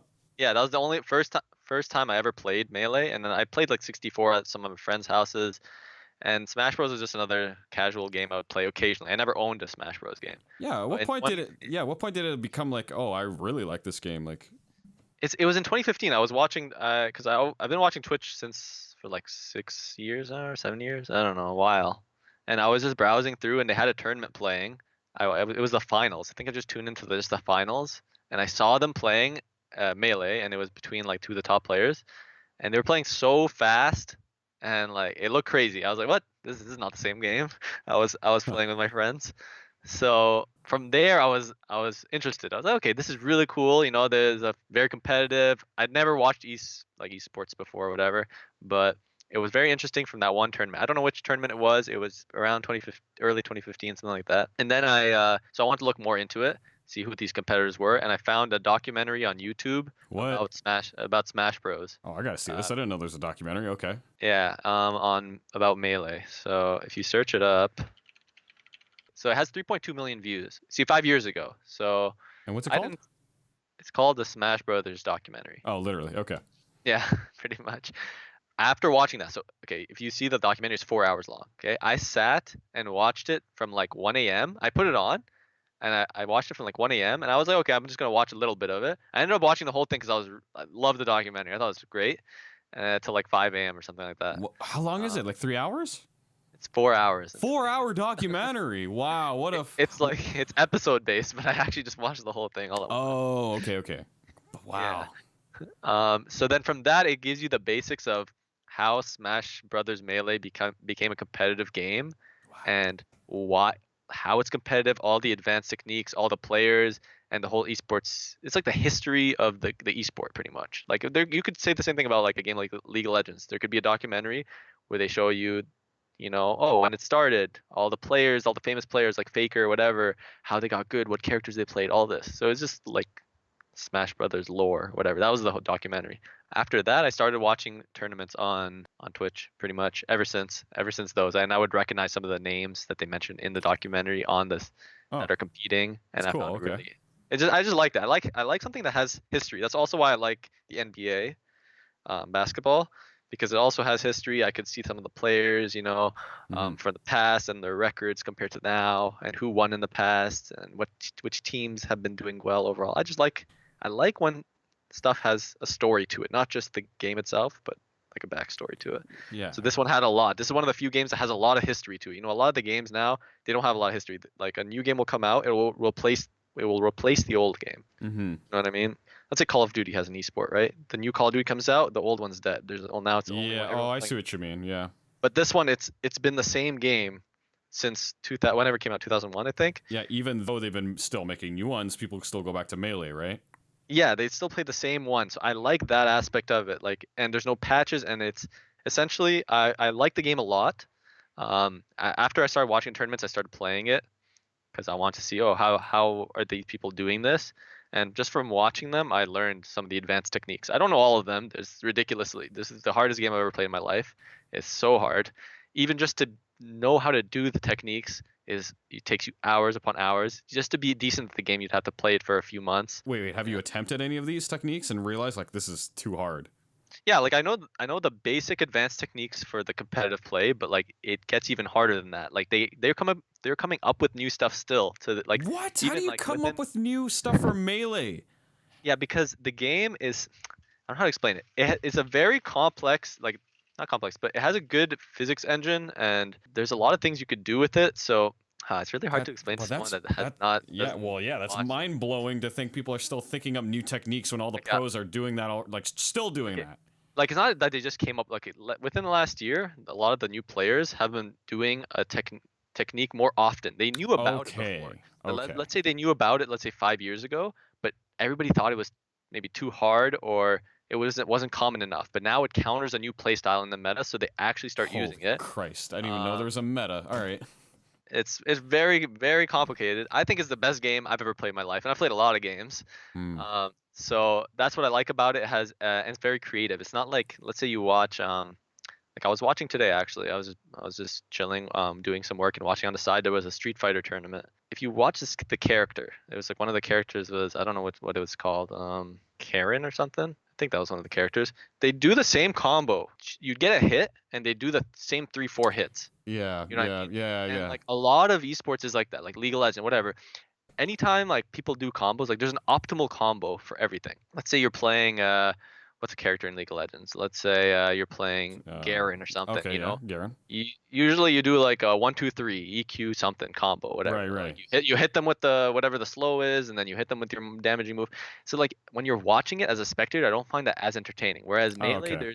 there is true combos. Don't get me wrong. There's plenty of true combos, but it is the most free flowing of any game I've ever seen because the movement is crazy. You can slide around the stage, and it's not like anyone can do it. Only the best in the world can do it, like at the peak. And then you can make combos out of that you've never seen before. So like I'd be watching a tournament, and every new tournament I'll see something I've never seen before. So that's what I find very Wow. interesting about it. I think your Yeah. comparison to League was interesting because, in League, you're right. There's just optimal combinations. So when you get to top level play, like with any game, top level play, everyone Yeah. knows the best stuff, best stuff. So whatever happens is just if someone fucks up and then leaves an opening for another dude. So Yeah. like in a League of Legends match, I'd imagine two top players, some dude fucks up and then that's the one opening that entirely destroys the other team. So it's like, oh, okay, and now it's pretty much over, and it's just so simple, and there's no complexity to what could go wrong or what could go right necessarily because they all do the best things. Yeah. Um, Now, there's a lot of great things about League. There's like the team play and like yeah, there's certain team synergies that work well and how they move around the map, how they do the engages, when they're going to get certain objectives. That's all cool. But what I find the most interesting is that what I was talking about because it's not even just that the players you could see like if you're watching two of the same person that are playing like Falco in Melee, that's one of the oh, main they'll characters. see You totally can different. tell you can tell one of them is different than the other. They don't play the same. Like one of Yeah, them okay, I see what you it mean. looks completely different, and they're both top level players, and they've been playing this game for like a decade each. So it's just crazy to me that this game has been out for this long. These people have been playing it for a decade, but they still somehow play the game differently and are both successful at it. I don't know. It's really cool to me. I find it like very fascinating. Yeah, because it's still the same space as opposed to League, where if you're going to play this guy and this guy, you're just going to go to this lane typically, or do this certain thing in this position. Yeah. I don't know how to phrase it. I don't. Oh wait. Oh sorry. Hang on one second. Sorry, my sister came into my room to give me one chicken nugget with 2 different sauces. All That's right, gross. all right. So sorry, yeah. So we were talking about the high level play, and that it's so yeah. That it's pretty amazing that in that space you could just tell off someone's movements. Because I was about to say that with League there's that limitation I was describing, but with Smash Bros, from what I can see, it seems to be that because there's that space for players to move in and work in, they all got their own little twitches and stuff. But I feel like it's a bigger range of rock paper scissors against the other person, right? Yeah, so the way I see it is you like Melee more. I'm talking about specifically Melee. Smash Bros as a whole is a different story, but Melee more the more you know about it. So as a casual, when you're first watching it, you can still enjoy it, and it's like two people competing against each other, but you don't really know what's going on. But after you play the game and Yes. realize what they're actually doing, Mm-hmm. it to me it becomes infinitely more interesting Oh yeah. to watch it. Now, I don't think that same thing that I explained applies to the newer Smash Bros games, because let's say on a scale of like 1 to 10, Melee is a 10 out of 10 in terms of like how many possibilities you have, the movement you can do, how complicated the game is. The new Smash Bros is significantly less than that. It'd be like, I don't know, like a 5 out of 10 or something like that. Like they have a lot of the stuff is removed. You can't do a lot of the stuff you can do in the old one. For example, let's say you want to move around in the new Okay. Smash Bros. What can you do? You can move, like, you can walk, you can dash, and then you can short hop and full hop. Those are Okay. like the 4 options, just for moving. You can air dodge as well if you want. But in the old game Melee, there's 2 added movement options on top of those regular ones that are in all the Smash Bros. There's the dash dancing, which is you go running back and forth really quick. You can't really do that in the new game. If like you can do it, but It's slower. it doesn't, like, it's not going to help you in competitive play. You know what I mean? Okay. You're not going to watch It people in leaves you tournaments. People open. don't use. Yeah, it's too slow, and it's like not too slow. It's like it's not beneficial for competitive play. So you won't see it in tournament pretty Okay, much. it's just not viable. Okay. Yeah, it's not viable. And then there's wave dashing, which is you jump and then you air dodge in a direction onto the floor, and your character starts sliding on the floor back and forth. You'd have to visualize this from just what I'm saying, but essentially those 2 movement options that's just little aspect of it. But if you add 2 options to the already existing options you have, it adds so many more variables for different things you could do. And then on top of that, there's way more techniques in the game. I'd have to go into it, but like, Oh man, it's hard because you can't talk about it without like covering everything almost. yeah, I'm not the best tutorial at this, but if there's probably some videos out there that compare them. But essentially, just imagine like the new game, which is still, by the way, is an improvement over the older ones. Yeah, I was gonna say, like, what's your thoughts on Ultimate compared to Melee compared to the other ones in ranking? So I think Melee, I'm talking about just purely competitive, where I think the game's like, in terms of how entertaining it is to watch competitively and what you can do with it. I think Melee is by far the best. Ultimate is the second best. Okay, Because that's happy. That's good to know because everyone's compared, there. yeah, compared to like, I think it's better than Brawl. Obviously, it's all subjective. People might like Brawl, and was the one after Smash 4. Yeah, yeah. Wii U, the Wii U version. Where Yeah, does the that Wii U fall? one. The way I see it is that those 3 games, Brawl, Smash 4, and Wii U, are all very similar. They're way slower than Melee, and they have a lot of similar mechanics. Brawl is more different than the later 2, but um, all 3 of those, um, yeah, they got reduced in terms of what you can do, because I know the creator, he didn't like how competitive Melee was, so he removed a lot of the That's so funny. mechanics, and then he tried to make it more, casual and like more fun. He thought like if it's competitive, People it would won't be as stray fun. away. Like people would be Yeah. like, "Oh gosh, look at these people. They're being And super I'm not just crazy making about this it." up. I'm pretty sure he said this straight up. Like I'm not actually just saying. I'm pretty sure Hmm. he's quoted saying like he intentionally made the newer games without the old mechanics, cuz like definitely chose to take them out personally. Like that's what he I did. think overall that's somewhat of a smart decision from a business standpoint because it would probably deter casual players because if they see these super, not obsessive, but like these super competitive, high skill people constantly playing the game, they might be like, oh, they might be intimidated, like, oh, this game's not for me. There's people like this playing it. But in Yeah, another maybe. way, he kind of like gave them what they wanted because in a sense, he never everyone still has a place to go to. Melee, that's the place you go to if you want competitive, so you don't have to choose necessarily between Ultimate or this, right? Yeah, from a business point of view, I don't know exactly if this was the right decision or not. You could go your route where you say yes, this is the right business decision, but there's also an argument for well, why can't like Melee was fun for casuals too, and it has a competitive scene. You know what I mean? Like you Yeah. can have a game that's fun for both. But I agree with you with like, okay, if you get, for example, like let's say you're facing someone that's a professional in the new Ultimate, because there's also esports for the new Yes. Yes. Smash Bros game. It's probably more fun as someone that's casual to face a professional in the new Ultimate game, the new Smash Bros game, than it is to face a professional in Melee, because the skill gap is there's a higher skill ceiling for Melee, so like you'll probably just get bodied even harder in Melee, but you're gonna get bodied regardless. Like let's say you're Yeah. facing, like you're gonna lose in both situations, but you'll lose harder in in the game that has a higher skill ceiling. But I And just don't think I personally I don't think that strays away casuals too much. But that's a whole other story. yeah, it's Overall always though, depends. the new Yeah. game is still good though. I think the new game is fun. It's fun casually. I think the competitive. I watched some tournaments about for it. It's fun too. I just it's not the same. Like if I rate Melee like a 10 out of 10 in terms of enjoyment of watching tournaments, I think like the new one's like a 6 or 7 right now. Mm. It's fun for like the regular the story and the narrative behind the tournaments, but the actual like game itself when you're watching, I don't find it as interesting. Wow. And do you think, since the community has somewhat been locked into Melee, more or less, do you feel that they kind of are missing out on the whole everyone's here? Like, there's other characters to be trying out. Do you feel that's a need they care about, or it's not really? The community is Oh, kind of satisfied with what they have okay. in terms of If you're talking characters, I about if guess. you're talking about just the characters, Yeah. okay. I like the way I think about it is I think that a game that has too much balance, like the new game, Oh. I don't think that's necessarily good for competitiveness and esports or Mhm. whatever. So the way I see it is Melee has like 8 to 12 viable characters out of the 26 they have. Really? Wow. Okay. So Okay. yeah. So it's a lot more than people think, but like in the top 10 players in the world, I think they have like 7 different characters out of the top. They don't play the same character. So there is some diversity there. And I think having less, like in Smash Ultimate, there's like 70 characters. So every time you're watching something on screen, it's a different character facing a different character, or at least very often. And it's different matchups. So you have to know each matchup as a competitor, and you're not used to watching it as a viewer because there's so many different matchups. I think having the same, like having an 8 character pool is actually pretty good because you get to understand as a viewer, oh, I'm used to watching Fox. I know this type of play style. I like these players. I like these Fox Hmm. players. I like these certain players. But then like when you have so many and they're all balanced, I don't find it as interesting. I like having cheap mechanics in games. I'm not explaining this properly, but for example, okay, I can give you an example of let's say the old Call of Duty games. Okay, you know how there was always like one gun that was way better than the other guns, Right. Right. Yes. and then people just use them, and those are the Call of Duty games everybody's fond of and likes more than newer ones. Hmm.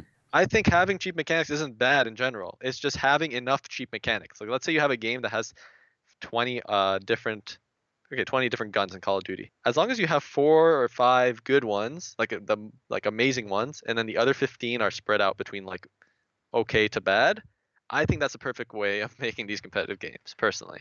Cuz at the top level people will use the best ones, okay, and it's interesting seeing the different cheap, mechanics or cheap characters so to say Hmm. face each other. And then you'll have like the occasional guy that does uses like the mid-level ones and they can do well against the top guys if they're like a character specialist or whatever. Right. And then you can always play the low level ones at any level at non-competitive play just for fun. And then playing those cheap guys, it feels so fun to play it. You know what Hmm. I mean? But when everything is balanced, and I'm only talking about specific types of games. But like games like Smash Bros, when everything is balanced, I feel like it's less fun. Yeah, because I remember back when the Model 1887s in Modern Warfare 2, akimbo, those shotguns Yeah. shoot someone across the map practically, and you get a kill, and then they patched it and all that type of Yeah, thing. exactly.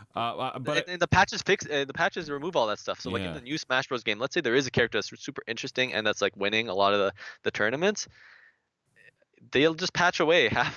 Like let's say he's too strong, they'll patch away, nerf the yeah. character. I feel like your And I analogy think when that's when you're comparing Melee to Ultimate almost kind of what's the word? It kind of meshed with our comparison with League of Legends almost. Like how you're saying with a lot of characters, you have to know the magic of all these things, and they kind of balance out, which kind of ruins your whole explanation about it's best to have a few amazing ones and just a larger range of just mediocre to bad. Yeah, I'm talking strictly from competitive esports point of view. Comparing Melee to Ultimate, 70 characters where they're very balanced is less interesting and less fun to watch than having your like recurring characters that are all super cool. Like all of the top characters in Melee are all unique and super cool to watch, and they have all their own busted stuff that they could all do, but they counter each other in certain ways. So like it's very complex little system there. Whereas obviously you have a little bit of that in Ultimate, but like it's still, I find it less interesting in Ultimate because it's more balanced, and a lot of the characters, because they're also balanced, kind of do the same stuff. You're kind of watching them do the same shit over and over again. But because Melee's more complex and has certain areas of each character being busted, they have their own unique specialties. So you can identify like, oh, in this matchup, he's looking for this or this or this. Yeah, I don't know. This is from watching. I watch too much of this shit, to be honest. So, it sounds like it, but it is what you like, right? It's weird, you got, you really like the business that you've got going on with your brother, and you really like Smash Bros. I feel like, so before we wrap up Smash Bros and move on, because I was going to say the third thing, movies. How would you sum up the Smash community, guys? Do you think it's going in a good direction? Like, I don't know. What's a general closing thought you have about the Smash community? Well, yeah, I like watching the tournaments. I like playing the game. Overall, I don't really know how big the community is, or if it's going in a good direction.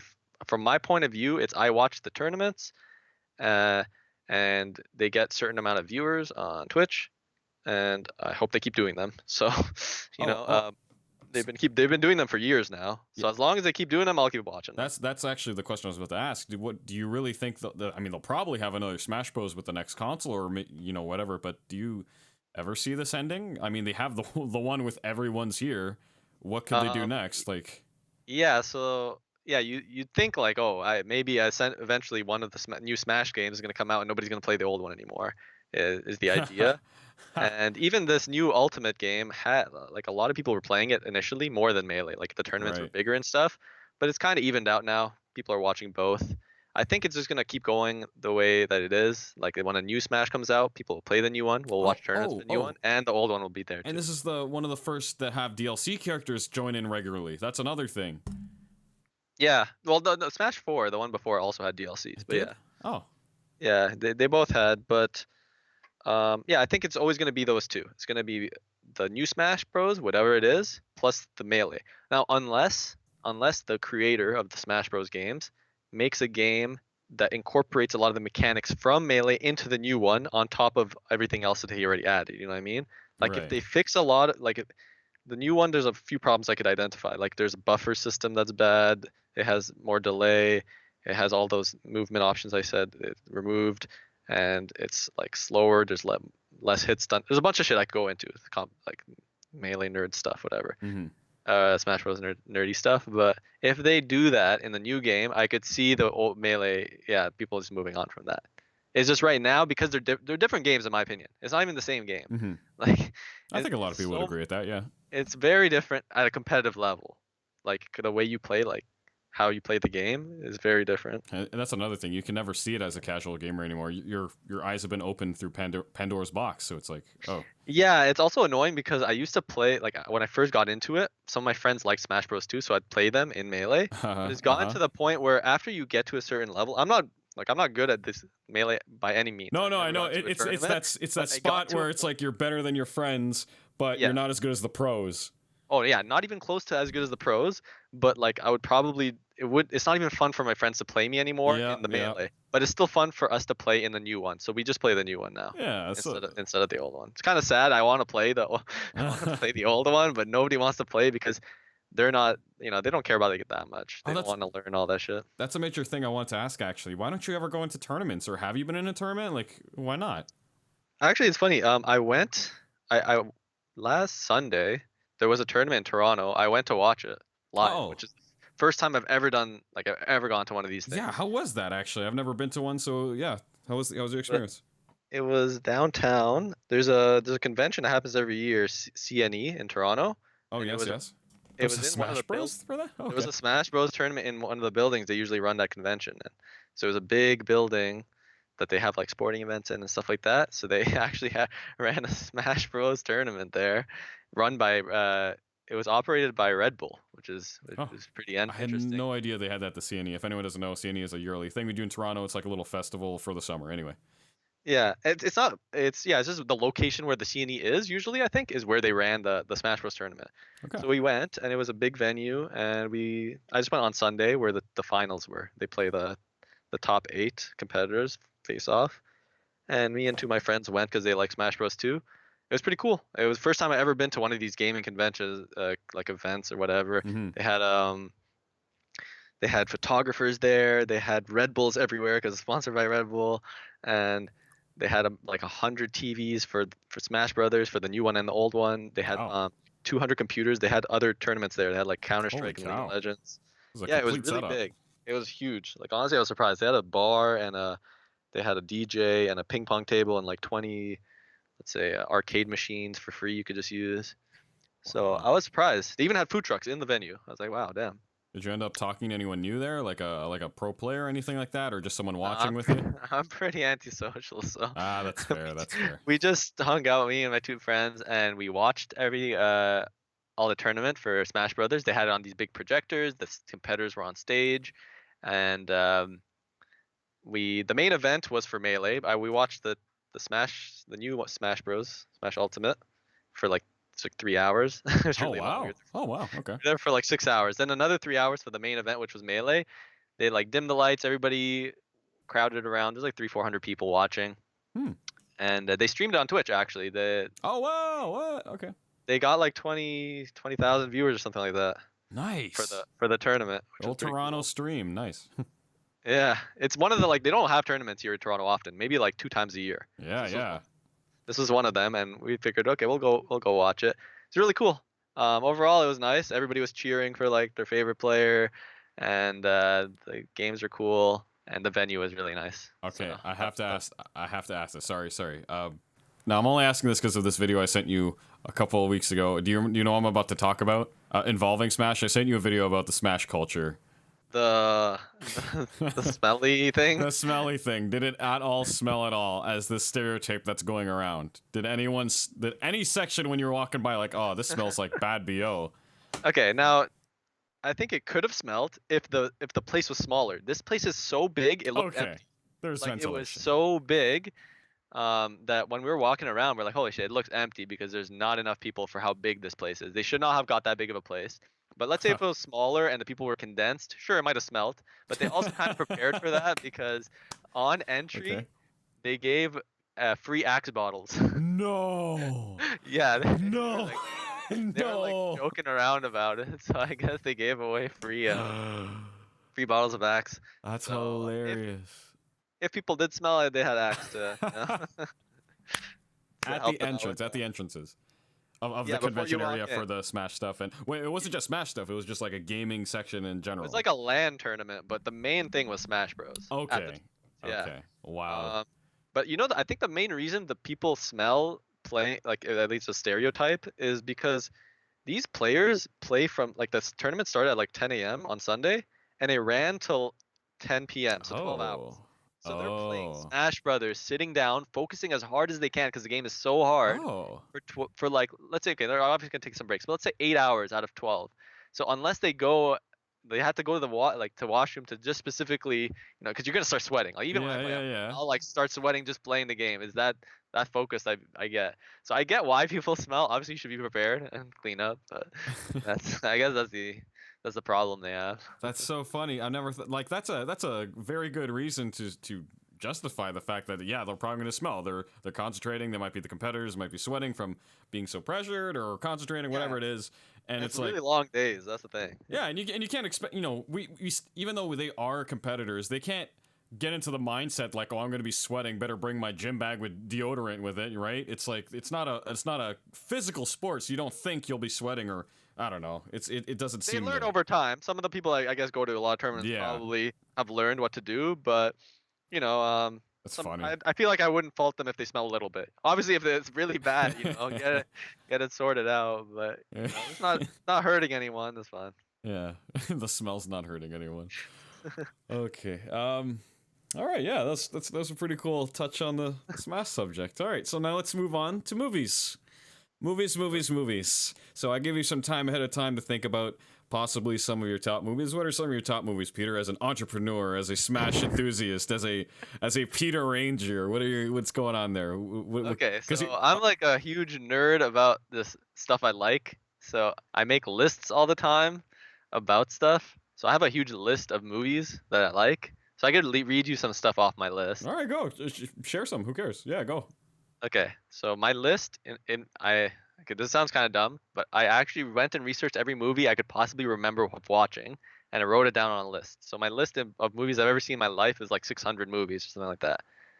Some number around there. Wait. You're saying you have a list of movies that you have watched, like you've checkmarked seen, and then have you written something under it, or no? You just say checkmark Yeah, seen. so I have a Word document. I should have done it on Excel, but I made a Word document with every movie that I have ever watched in my life from start to finish that I've completed. Okay, so it's just my movie list, and I can name you how many I have. Every time I watch a movie, I come back home, I'll add it to my list. So 623 is what I'm at right now. Now maybe I missed a few when I was a kid, but this is everything I could go like every year by year. This is everything I've watched. So out of that list, um, I made another list of movies I actually liked out of the 600, and that's like at like 100. Wow. So I can name you some of the good ones I like. So my favorite movie of all time is Shawshank Redemption. Wow. Number one. I need to see that. All right, so okay, go on. Yeah, that's number one.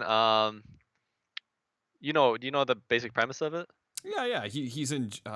It's roughly he's in jail, and then the character Morgan Freeman helps him break out, and at the end he gets out, and there's some treasure buried by a tree or something that he tells him about, right? Okay, yeah. So you have it spoiled. Okay, maybe you want to mute that. Oh. No, well, okay. Well, if it was spoiled for me, and I had no idea it was spoiled for me, that goes to show like this movie's been out for so long, it's been spoiled across. Yeah. So I don't think it matters. But essentially, it's just a prison story, and Morgan Freeman narrates it, and I thought it was really good. Phenomenal. Okay. I want to know some of yours too. I want to see if we have some of the same ones. Oh man, I even though I'm asking you about your favorites, I have not thought about my favorites because my movies are scattered. I don't know. I think if you start mentioning some, I could agree or vibe with some. Okay. So I really liked like Wolf of Wall Street. That was a good one. Real quick, as semi-troll question, do you feel that has any influence on your business? Oh, the Wolf of Wall Street? Yeah.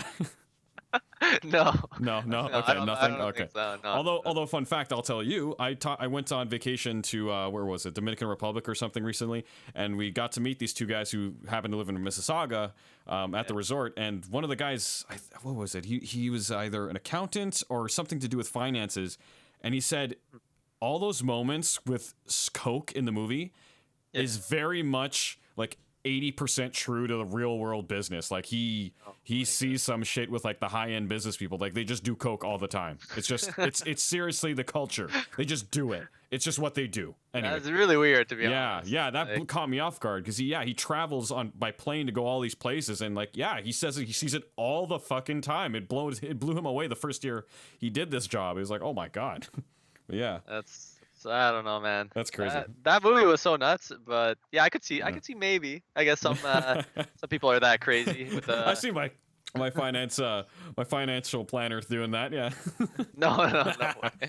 No, it wasn't people like that, but like high end business people. Anyway. Okay. So yeah, you liked The Wolf of Wall Street. I agree. That movie is pretty amazing. I'd have to see it a second time to give a more detailed opinion on it, though. I like those stories. Like Wolf of Wall Street. It's more, I guess, grounded stories. Like, I like sci-fi and the what's it called, superheroes and all that. But my favorite movies tend to be movies that are like based in reality or based off true stories or stuff like that. Like Wolf of Wall Street is kind of based off true story, I think, right? So nonfiction, you're saying it's like, or maybe those are like my favorite. I love sci-fi and like Star Wars and all that stuff, and Marvel movies and all that, but I feel like the top movies that like I would recommend to people would be those movies that are like based off people's lives or a cool like story. Yeah, the nonfiction, I guess. But why do you think that is? Do you feel like it's just it's more tangible? It's more exciting that something within our grasp is actually capable, even though it's so amazing portrayed through this movie or story? Yeah, I think so. I think it's just more relatable and like it's more interesting because you're looking at it from this is something that happened in our, like the world we live in kind of thing. Yeah. Like when I'm watching a sci-fi movie or one of those other movies, it's like, oh, this is different type of universe, and this is a story within that universe, but you don't relate to it as much maybe because Mhm. they have their own rules and stuff. You know? But At that point, I think it's more of the characters and their general, like, the basic story structure that you can at most relate to, and then it's the wonder of the sci-fi. yeah, yeah, and like the special effects, I love watching those in those movies. Special effects are really cool. What other movies? Like Talented Mr. Ripley. I like that one too. If you ever heard that. Mr. Ripley. I've heard that name before. Let me just Google a I think picture it's based of off him. a book. That was a good movie. Had Matt Damon in it. Mr. Ripley. These are just some I'm reading. Oh wow. I've never seen this movie. I've barely seen the cover. Okay. Yeah, it's not very popular. I don't know why. I thought it was a good movie. Huh. But a lot of these movies I really liked, and I don't remember them too well. Like I said, I have bad long-term memory, so that's another reason why I like movies. I'll watch them, and then like 2 years later, I will remember almost nothing from them, other than like obviously the general idea of it. So I can watch it again and still enjoy it, and that's why I like watching shows again. I don't remember too much about these movies, other than do I remember liking it after I watched it, and what was the general theme of the movie. And well, does like we just mentioned, does like that takeaway message stick with you more easily than remembering the movie? Yeah, like that's what I remember. Like I remember the general point of the movie, and then like what I felt a little bit while I watched it, and if I liked it. But now if I were to rewatch Whiplash, I've only seen it once. It'd be cool to rewatch it because I forgot most of the movie. And does your Word document help at remembering the movie? I mean, it helps me keep a list of all the movies I've seen. Oh wait, is there a description under it or no? No. Just okay, name. just the title. Okay. Yeah. All right. What's number 4 on the list? These aren't numbered, by the way. I'm just naming random ones. Oh, so none of these. Wait, so Shawshank Redemption is. Oh, sorry, yeah. That one is your number one. One is my number one. It just happened to be there. All the other ones are just random. I just want to say which one was my number one. Oh, okay. Wow. Okay. I could just name a few quick ones in a row. So, The Departed, that was a good one. Mm-hmm. Pulp Fiction, you showed me that one. Cool. For the first time, which was really cool. And then that got me to watch. That was the first time I think I watched a Quentin Tarantino movie, maybe. Actually, maybe that's a lie. I might have seen like what was that, Django Unchained. But I've seen almost every Quentin Tarantino movie now. I like them a lot, so yeah. those are cool. And Death Proof was my first one out of all of them. I haven't seen that one yet. You haven't seen Death Proof? I haven't seen Death Proof and Hateful Eight. All the other ones. I still need to say Hateful Eight every fucking month. I'm like, I gotta see Hateful Eight. I gotta see it. It's there on Netflix. Long. It's staring right at me.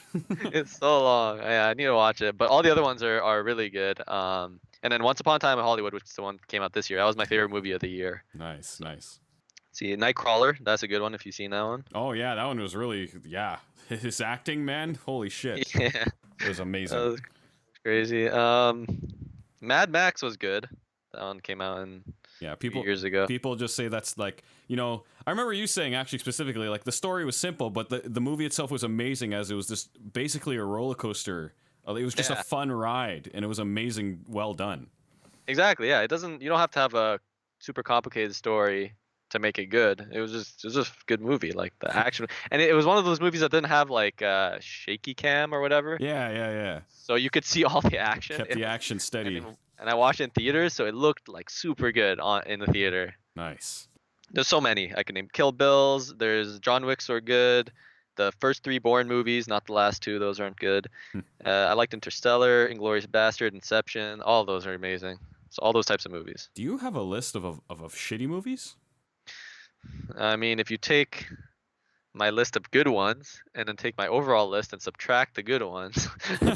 Well, wait. You might have that. Can you please do that? Can you open up your 600 list and then just go randomly see one until one of them vibes with you? You're like, oh wait, I remember that shitty movie. Oh, like bad movies? Yeah. I give you some ones I didn't like. Okay. So for just so the viewers and I, like both of us can why did I say viewers? Listeners can both get a gauge of what's your best and what's your worst, and how we could determine from that the range. So one of the really bad movies was like Taken 3 or something like that. Taken, I hated that movie. Oh man. I really disliked the newest Fast and Furious movie. It was like Hobbs and Shaw. The fucking robotic guy. I couldn't stand that movie. I actually wanted to walk out. I haven't seen it. The last part is so ridiculous. Oh man, have you seen Crawl?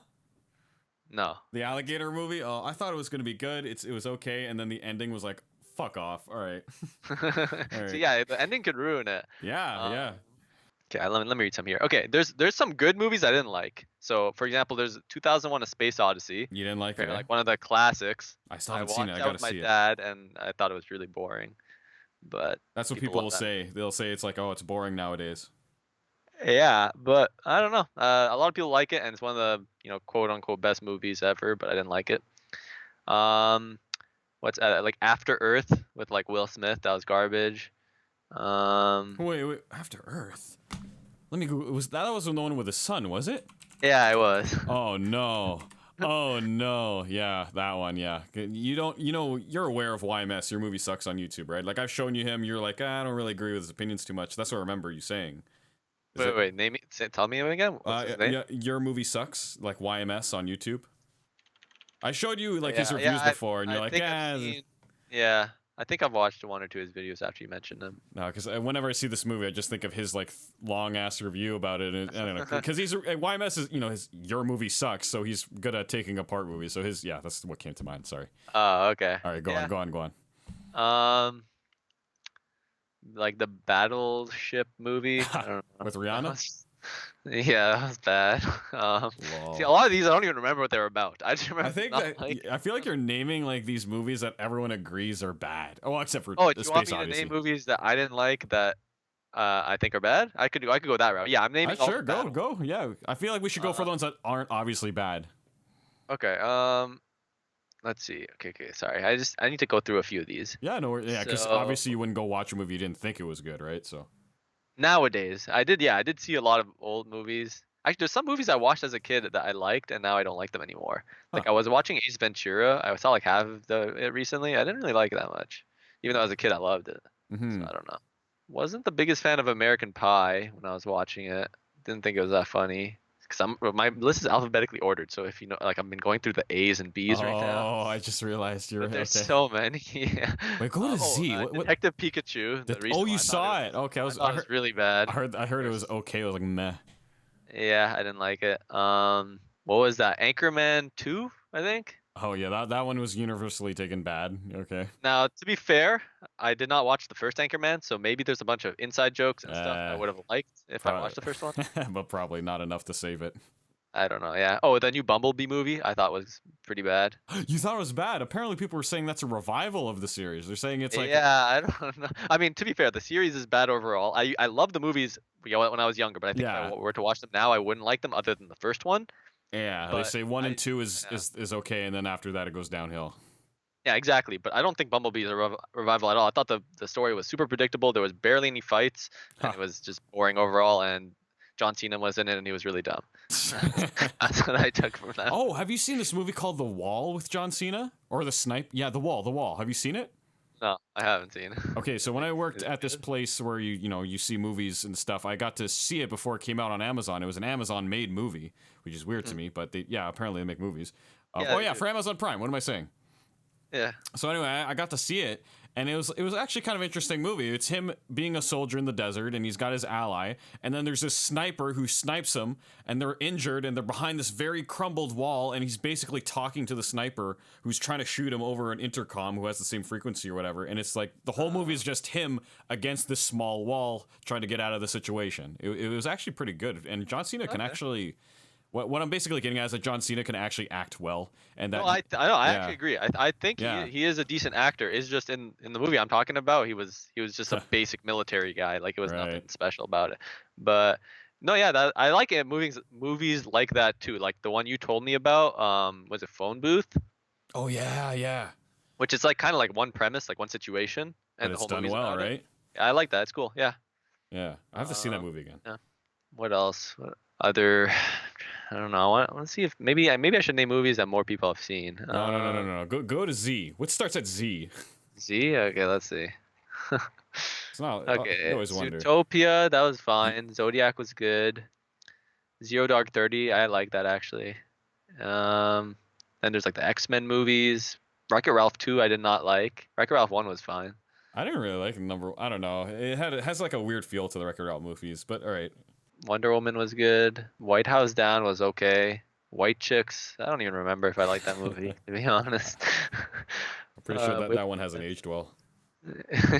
Maybe not, yeah. Yeah, there's a lot of these movies I don't even remember if I like We're the Millers. Like, I watched it so long ago. I don't even know. Was it good? Oh, Well, Wall Street was good. That was a good movie. Wall Street. Okay. There's so many, man. I can go, it Jeez, can man. go on and on. I don't know, man. I think we with this list thing. I don't know. I think we'll be here all day. Well, not all day, but you know Yeah, what I mean. I think that's it. I think that's a I, general idea, though. yeah, yeah. That's pretty cool, man. That's pretty cool. So so Generally, for like movies, there's like genres you like. You know this. I don't watch horror movies, but I'll watch pretty much anything else. yeah, yeah. Can you explain why to our audience why don't you watch horror movies? Well, I've never seen one before, That and still blows my mind. and I guess I guess my kid logic, like when I was a kid, my logic was, why would I watch a horror movie when I'm just gonna get nightmares and scare myself? And now as an adult, I have the same mentality. Maybe not the nightmares part, but why would I want to scare myself? I guess people like the feeling of being scared or something, or the Yeah, adrenaline yeah, or yeah, something. yeah. It's the adrenaline rush of tricking our monkey brains into thinking we're into danger, but we know we're not. So it's like we're close to danger, but it's not really real. Yeah. See, if it was just that, sure, but I feel like I'm gonna think about it after the movie, and I don't want that. That's like stressful to me. I'm like, why would I want that in my Li- life when I could just not have it, Life is So stressful already, fam. I don't need that growing in my brain. exactly, that's the way I see it. And from like I've seen trailers of some horror movies, and was not enjoyable, so I'm good. But I don't will you pass. feel you're going through life a bit like, well, you don't have to have this perspective, but that these movies now have a power over you, and that if you go through that initial scared of them, maybe a few nightmares here and there, you'll build up immunity, and then now your range of movies can open up as a movie I would enthusiast. agree with you if it was like an essential part of life or something, but it's just entertainment movies, so I don't really care. It Like, was like some type of roadblock where like I don't know, I'm missing out on some well, I think you're cool missing things in out. life. I think you're missing out on The Babadook. Hereditary are two movies that come to mind that were done pretty damn well, I'd say, as horror movies. And not just Okay, like the scare you horror movies. Like these things had plot. These movies had plots and character yeah. development, and they were more than just a jump scare. Is what I'm No, saying. I agree with you. Yes, I could technically miss out on some good movies, and I like to watch good movies. I want to watch all the good movies, right? But the way right now I see it is I am so far off from watching every good movie. I have a list. Oh, Okay, I have a list of movies I've seen. I have a list of movies I want to see. The list I want movies I want to see is like 400. Okay, so once I'm out of movies to watch, and then I'm that like, when oh, you're completely done. maybe I need to see these good movies I haven't seen yet, and the only category is like, horror movies, sure, and Well, they're yeah, okay. that's what it is. What if I get you to watch a obviously bad horror movie? What if I get you to? Would you be willing? Sure, but like I know I'm not gonna enjoy it. I'm probably just gonna be like, yeah, I didn't like What? that. You don't like these Yeah. watching a shitty movie and be like, this movie's so bad because of this and this? You don't like doing that? Not really. Not really. Yeah. No? I don't know. I'm 'Cause- not the biggest fan of that. No. The closest thing was like watching what was that movie that made fun of the other movie? It was Scary movie? the Disaster Artist. Disaster. Oh, yes, yes. Yeah, I've seen that movie. That was a good Okay, movie. okay. To be fair, that movie is a movie in itself. Even though it's somewhat of a parody of a real life story, it's not. It's like it's Yeah. turned itself into a real movie. That's the closest I've had to enjoying a movie, technically a bad movie. Even though the movie itself is good, The Disaster Artist, but it's making fun of a bad movie, Mm-hmm. which is The Room. Because So, but yeah, I don't know. I've never really watched bad movies and just made fun of them. well, dude. Yeah. Recently, I searched up like underrated Christmas movies because I was looking for Christmas movies, and I found this one called Jack Frost. Do you remember Jack Frost?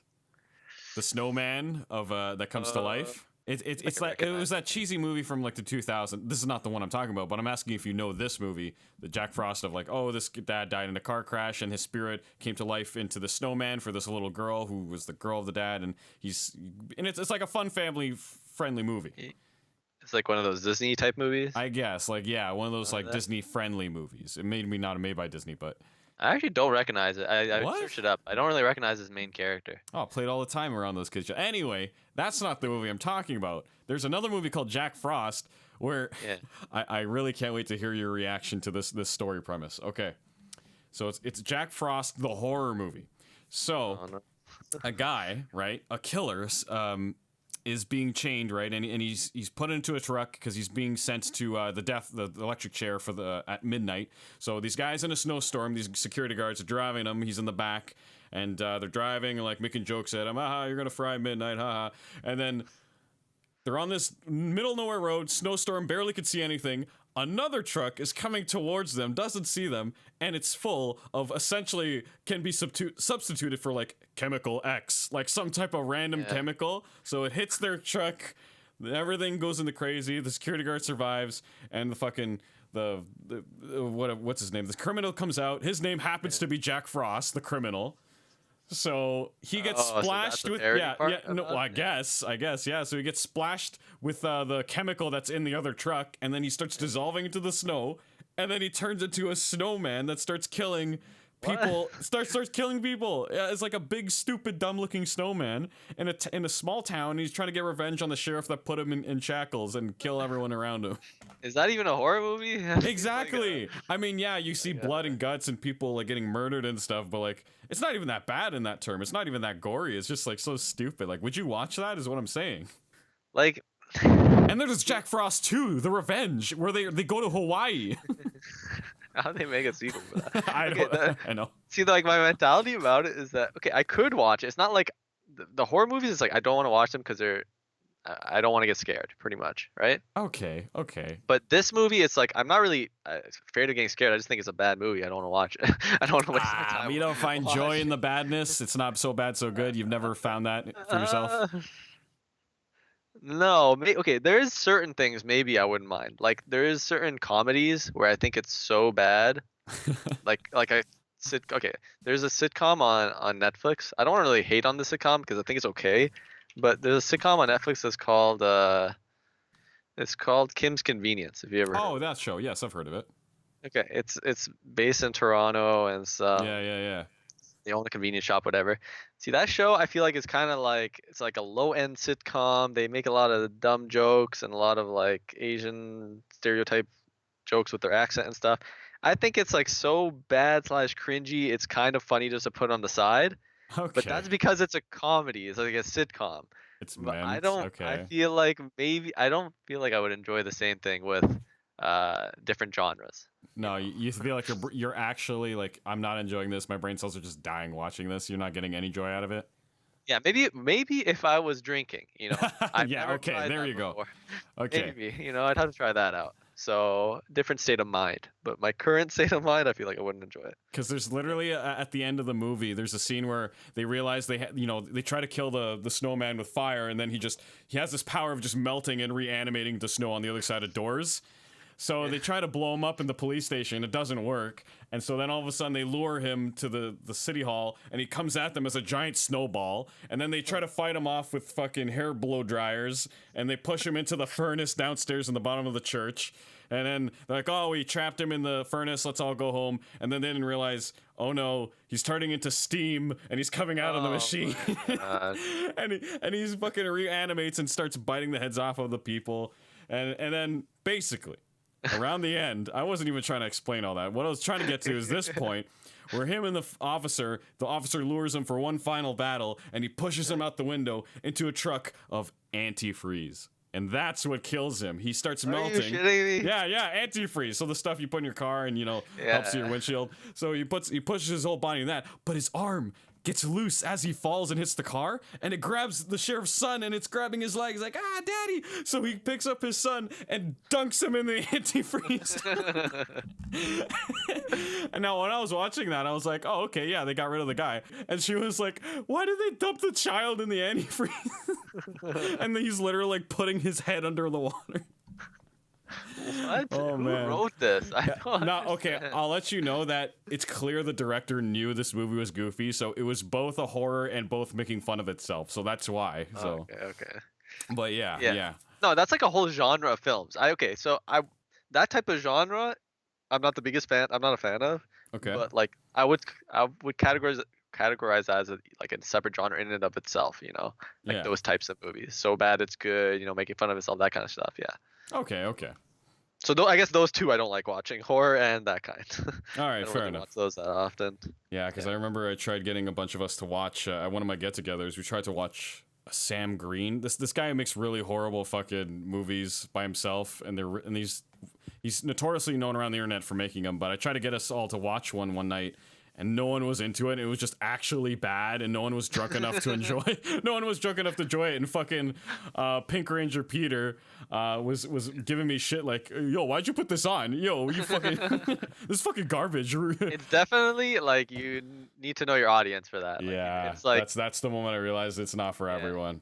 It's the opposite of like a Marvel movie. Everybody can watch those things. Yeah. You know, nowadays, for some reason, even though like if you think about it, if you go back like 15 years or 20 years, I feel like it wasn't even mainstream to like superhero stuff. No. But now everybody watches it. Yeah, it's like internet culture now. It's just what we do because we see it so much now. Exactly. Like it used to be people that just like comic books like that, like the superheroes. But Yeah, now it's normalized. So yeah, it's not anyone can like it. But yeah, that's pretty much it for movies, I think. okay. Okay, so I'm gonna start asking like a few closing questions. I think we've had an amazing talk so far. With all we talked about, is there anything you feel I missed that you'd love to mention? Something you wish people would ask you more about? I don't really know what that means. Ask me more about like is there something you're craving that people ask you because you are knowledgeable about it, but no one's asking you? I mean, we have talked about movies and your love for Smash Bros. The thing is, most of what I like, my friends like. Like I always try to be open to new things, but those are like the main things. Like if you spend most of your free time doing like your hobbies, I guess my main stuff would be like watching movies or TV and playing basketball or watching NBA or playing Smash Bros. Those are like the main things I do when I have free time. All right, cool. And do you have any questions for me after this talk? I would ask you the same question actually. Which question? About what? The experience sharing well, I don't know how exactly you phrased it. But like if there's something I want to talk about that most people don't ask me. Exactly. Yeah. I think that's a good question. It's so weird because I got my other podcast, Rangers Rants, where I just talk about whatever. I really don't. I don't have any need for anyone to talk to me about anything I want to talk about. I mean, I'd love to talk about music and stuff, but that's only if whoever I'm talking with cares, right? That's the big thing about what you care about. It doesn't matter if you're talking to someone who doesn't care. It's like talking to a brick wall. What the fuck's the point? They're not enjoying it. You're not really enjoying it. It's like what? I agree. But yeah, I don't know. I guess about music and I don't know, maybe some more deeper topics about like death and life and are we really doing the right things in our lives, and is our society structured in a way that's good enough for our personal lives to grow as people? Like, are we talking about our habits enough? Should we be talking about our personal lives more? I don't know. It's like shit like that. Yeah, I agree with you on those points. I just feel like I have that conversation with myself all the time. I just think about it all the time. But that's the weird thing, right? I never talk to people about it. It's just I always think like at night, like I said before you're going to sleep or something. Yeah. Or you just think about like how the world works or how your life is going or how other people's lives are going. What's just how things work in general. I feel like it's interesting. And then you contemplate, am I doing the right thing? Or should I be doing something differently? Mm-hmm. What should I be doing with my life? That kind of stuff. I don't know. I know what you mean, because then you realize as you get older, like no one knows the hell they're doing, especially as we were talking earlier with the whole business thing. Like some businesses really don't know what the hell they're doing, apparently. Yeah. And it's just a front almost, but yeah, I don't know. They say like, you shouldn't talk about your finances with people. And oddly enough, it's actually encouraged better. It's better for everyone if you're in a corporate environment and you start saying, oh, I make this and this, because there were some news anchors apparently that, the guys were getting paid more than the women, and then the women confronted the boss, and they were like, well, why aren't I getting paid more? Like, well, he asked, you didn't. Yeah, I think that was like an old that was an old example or something, like, actually. I'm pretty sure, I don't know how it started, but yeah, it was more common for people not to talk about their finances before. Yeah, it's still a bit of a stigma, but yeah, you're right. Yeah, it's starting to be more open, but I don't know. More beneficial for the company if you don't talk about your finances. Exactly. They don't exactly. raises and stuff like that. But I think maybe they started it. Don't talk about your finances with each other, please. Thanks. Yeah, but it's just scary too, because I feel like we all really do on some level tie our financial income to our value as people. It's scary. I feel like a truth. Yeah. I always try to remind myself, you don't want to compare yourself to other people. Like, just live your life, be happy. I always want to. I know it's very simple, and people can define happiness in different ways, but always be like, at the end of the day, like, was I happy today? Am I enjoying my life? That's all that matters. Try to be nice to good, positive influence for other people, that's it. Move on with your life. Some people want other things in life, but right now the state of my life, that's where I'm at, and maybe I'll change later on. But yeah, It's screwed up because I agree with you on many of those points. It's just that the problem is other people in your life will conflict with that, with whatever rational opinion you've come to about your life. yeah. It's just their standards for how others in your family or your friends should Oh be. yeah, I know. It's so fucking, it's hard. It's just You have hard to. to make You're it at this make everyone age, so you satisfied. have to be doing this right now. Yeah, Or yeah. like, oh, people like.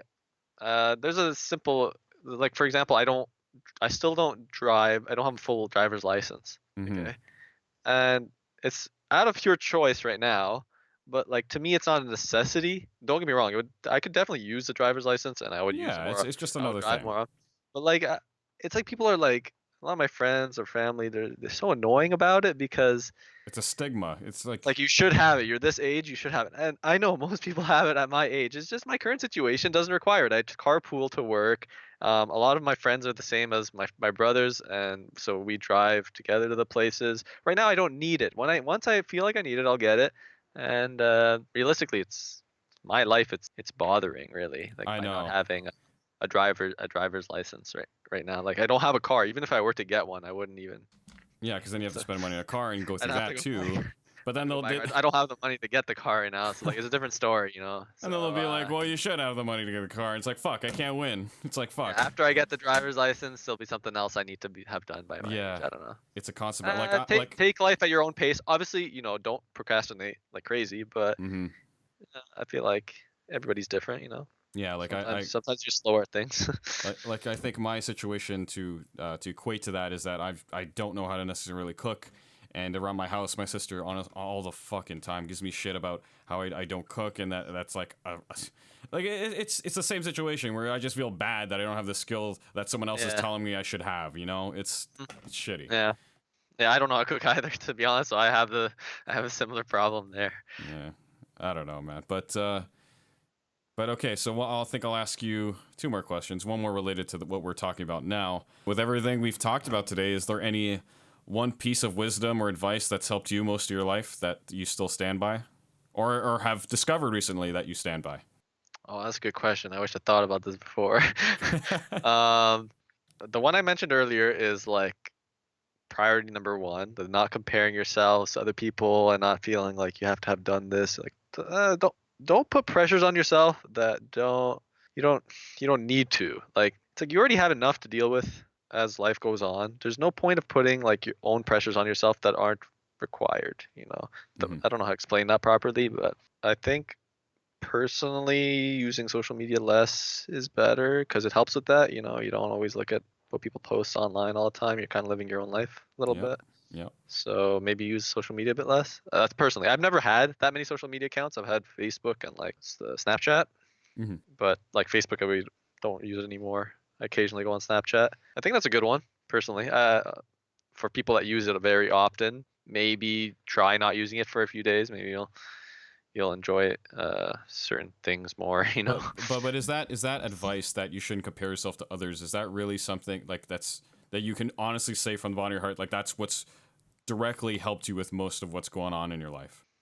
Or would you need more time to think about it? This is probably a big question to be answering. Yeah, I'm trying to think if it's good advice for everyone or if it's just good advice for me.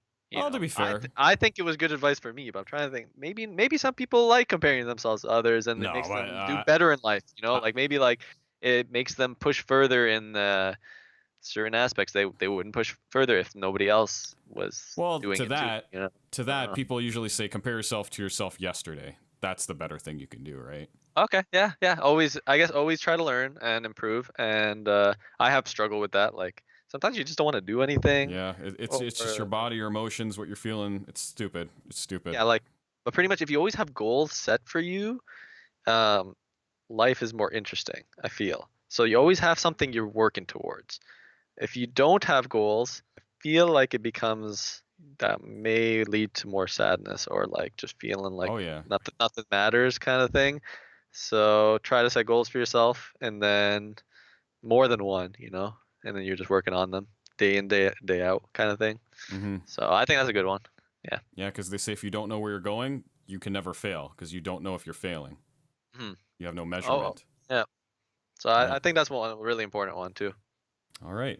And we're gonna end this with what I will be asking all my guests, as this is the first episode. Mhm. Peter, would you like to unveil your Green Ranger Peter mask and let people know where they could find you online? Um, so I don't really want to personally, because You don't as I have said, to. You I'm don't not have to. really someone that like I said, I go on Twitch and I don't even talk. I like to just be the observer. Mm-hmm. But my name is Peter, so It is Peter. That's where it yeah, came from. there's that. And the picture is me. So Yeah. that's information about me. And I will be, I watch the stream. I probably won't talk, but yeah, that's pretty much it. That's Unless you're actually like we're all playing together, all the Rangers. Unless that yeah, happens. exactly. Yeah, unless yeah, we might play soon. By the way, I got um the new Halo game, not Oh, nice reach. the new old Halo game. Okay. But yeah, so if are you planning on getting it? Yeah, I'm planning on getting the Master Chief Collection, so if it by chance goes on sale, which I doubt it will, because they're not all yet, but yeah, I'll probably get it anyway. I plan to get it anyway. Because what you can do is, do you know the Xbox Game Pass? Yes. Okay, you know how it has a bunch of games and then it's like a monthly subscription? Is that how it works? It's just like a whole pool of games you pay It's monthly, like it's Netflix? like Netflix for games. Yes, you're right. Okay. Okay. And they have a like first time subscriber thing where you pay $1 and you get 3 months for $1. Oh, I heard about this deal. Okay. Yeah, so if you want to, and I could ask the other Rangers if they want, you guys could get the 3 month for $1 thing, and we could play Halo. It's just right now there's only Reach out, which I wish there was more of them. Yeah, yeah. But if there, I know one of them. I know the Yellow Ranger likes Halo, so that'd be fun to play. We could play that. Yeah, because his name was literally Yo Mama 117, so 117, right? So Yeah. okay, all right, Peter. I'm gonna virtually shake your hand. Thank you so much for this amazing talk, and I think our listeners learned a lot today about business and who you really are as a Green Ranger. Okay. Thanks for having me. No worries, anytime. We'll probably see you in a future episode from now. This is season 1, right? Because I'm planning to do these in seasons. After season, yeah, because season 1's gonna be like a bunch of primary and secondary colors, and then after that we're gonna get creative and be like light gray and dark red and box brown. We'll get into shit like that when we run out of colors. So, all right, Okay, guys. that's cool. All right, Peter. Thank you again. It was so much fun talking to you. Likewise. All right, I'll see you in the future, man. Cheers.